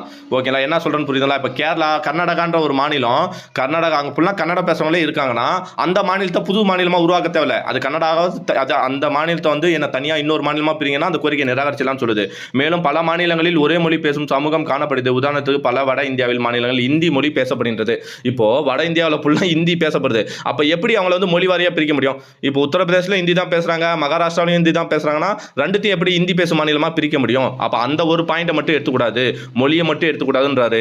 நிதி பொருளாதாரம் மற்றும் நிர்வாக கட்டுக்கோள், அரசியல் பொருளாதாரம் மற்றும் நிர்வாக செயல்பாடுகள் அனைத்து பகுதி மக்களுக்கும் சரிசமமாக நடத்தப்படுவதை உறுதிப்படுத்த வேண்டும். இப்போ நான் வந்து ஏதோ ஒவ்வொரு மாநிலமும் இப்போ நம்ம பார்த்தோம்னா அந்தமான் நிக்கோபார் தீவுகள் எங்கே இருக்கு, கோடி கடையில் இருக்கு, அதுக்கும் நிர்வாக அமைப்பு போய் சேரணும் இல்லையா? ஸோ அப்போ அதெல்லாம் சிக்கல் தனமையாக இருக்கும் இல்லையா? ஸோ அதை மாதிரி உறுதிப்படுத்தணும். ஏனென்றால் இந்திய அரசமைப்பு சட்டம் சம உரிமைகள் மற்றும் அனைவருக்குமான வாய்ப்புகள் என்ற நிலைப்பாட்டினை வலியுறுத்துகிறது. மொழி நிர்வாக பயன்பாட்டில் உதவிகரமானது என்பது ஏற்றுக்கொள்ளப்பட வேண்டும். இருந்த போதும் வெறும் மொழியை மட்டும் பார்க்காம நிர்வாக நீதி அமைப்புகளையும் பயன்படுத்தணும் அப்படின்னு 2வது பரிந்துரை செய்து 3வது தேசத்தின் ஒற்றுமை மற்றும் பாதுகாப்பினை வலுப்படுத்தி பராமரிக்கணும். அதாவது மொழிவாரி மாநிலம் அமைஞ்சா 2 மாநிலத்துக்கு இடையே பிரிவு வரும். அந்த பிரிவு இல்லாம தேசிய உணர்வுக்கும் பன்மைத்துவத்துக்கும் எதிரானது என்பதையும் ஒற்றை மொழி பேசும் மாநிலங்கள் புரிந்து கொண்டால்தான் தேசப்பற்றினை ஆழமாக வளர்க்க முடியும். ஓகேங்களா, தமிழ்னா தமிழன்னு பிரிஞ்சிருவாங்க, கன்னடன்னு பிரிஞ்சிருவாங்க, இந்தி என்ற ஒற்றுமை குறையும். அதனால என்ன பண்ணணும், மொழிவாரி மாநிலமாக பிரிச்சாலும் தேசிய உணர்வுன்ற கான்செப்ட் வேணும் அப்படின்னு 3வது பரிந்துரை கொடுக்குது. 4வது பரிந்துரை ஒரே மொழி பேசுபவர்கள் அல்லது பல மொழி பேசும் குறிப்பிட்ட நிறுவனத்தின் கீழ் வசித்தாலும் பல்வேறு மொழிகள் பேசும் சமுதாயங்களின் மக்கள் தகவல் தொடர்பு, கல்வி மற்றும் கலாச்சார தேவைகள் மேம்படுத்தும் வகையில் மக்கள் நலத்திட்டங்களை அனைத்து மாநிலங்கள் மற்றும் ஒட்டுமொத்த நாட்டின் மக்களையும் கருத்தில் கொள்வதாக இருக்க வேண்டும். அதாவது ஒரே மொழி பேசுகிறவங்களா இருந்தாலும் இல்லை ஒரே சமுதாயமாக இருந்தால் கூட ஓகேங்களா அனைத்து மக்களுக்கு என்ன பண்ணணும், தகவல் தொடர்பெல்லாம் போய் சேரணும். ஓகேங்களா அப்படின்னு சொல்கிறாங்க. ஏன்னா அங்கே இப்போ மெஜாரிட்டியாக தமிழ் பேசலாம், ஒரு சில மக்கள் தெலுங்கு பேசலாம். தமிழில் மட்டுமே பரப்புரை செஞ்சால் தெலுங்கு மக்களுக்கு புரியாது இல்லையா? ஸோ அந்த மாதிரி சொல்ல வராங்க. ஸோ 4 கான்செப்ட் அடி, எத்தனை கான்செப்ட்? 4 கான்செப்ட் அடியில் மொழிவாரி மாநிலம் பிரிக்கலாம்னு சொல்லி தான் யார் சொல்கிறா, நம்மளோட பசல் அலி கமிட்டி சொல்லுது 1955 செப்டம்பரில்.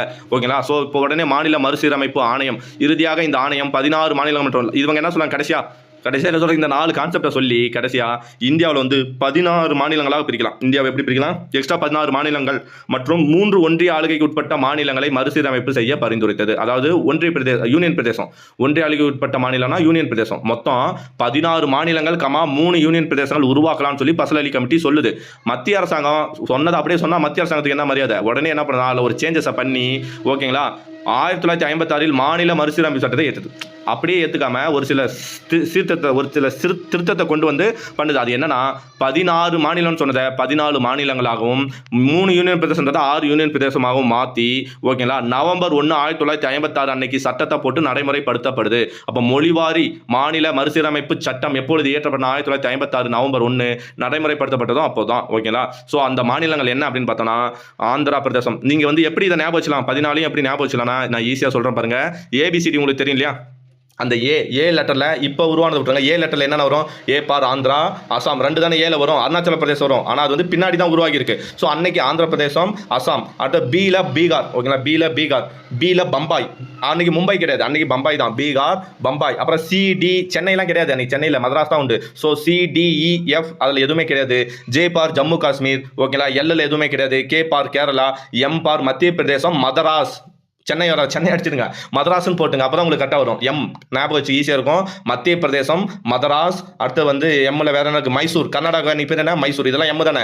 எம்முக்கு அடுத்து எண்ணில் எதுவும் கிடையாது. ஓ பார் ஒரிசா, அடுத்து B MNO B bar Punjab, R பார் ராஜஸ்தான் ஓகேங்களா, டீல எதுவும் கிடையாது. ஸோ யூ பார் உத்தரப்பிரதேசம் ஓகேங்களா, மற்றும் டபிள்யூ ஓகேங்களா, யூவி அதெல்லாம் எதுவும் கிடையாது. டபிள்யூ பார் வெஸ்ட் பெங்கால் மேற்கு வங்காளம். ஸோ ஈஸியாக இருக்கும். ஏபிசிடி அந்த மாதிரி வச்சு பார்த்தோம்னா ஓகேங்களா. ஆல்பாபெட்ஸில் பாருங்க 6 யூனியன் பிரதேசங்களான அந்தமான் நிக்கோபார் தீவு அன்னையிலேருந்து இன்னைக்கு வரை இருக்கு.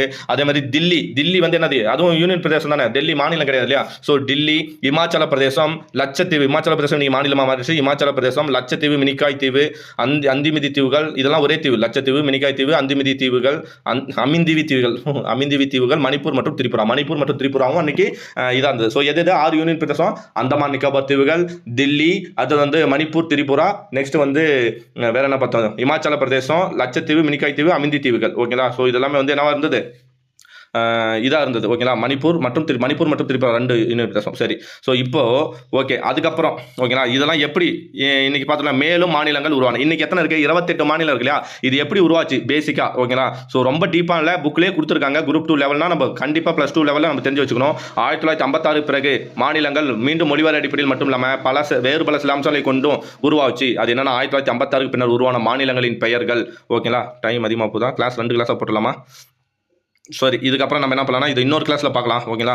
ஸோ ஒரே கிளாஸ் போட்டாலும் பார்க்க மாட்டீங்க ஓகேங்களா. இது வரையும் கிளாஸ் 1 பார்த்த வரையும் உங்களோட கமெண்ட்டை கண்டினியூ இது பண்ணுங்க. கிளாஸ் எப்படி இருக்குன்னு சொல்லுங்கள் ஓகேங்களா. அடுத்த கிளாஸில் வந்து பார்ட் 2 இதோட பார்ட் 2 வந்து அப்படியே கண்டினியூ பண்ணுறேன் ஓகேங்களா. பார்ட் 1 பார்த்து முடிச்சுட்டு நீங்கள் பார்ட் 2 பார்த்துக்கலாம் ஓகேவா. ஓகே, தேங்க்யூ பை நியோ ஓகேவா. Bye to all. Test batch வந்து கீழே லிங்க் கொடுத்துருக்கேன். இதுக்கு முன்னாடி வீடியோஸ் எல்லாம் லிங்க் கொடுத்துருக்கேன் டிஸ்கிரிப்ஷனில் போய் பார்த்துங்க. ஓகே, பாய்.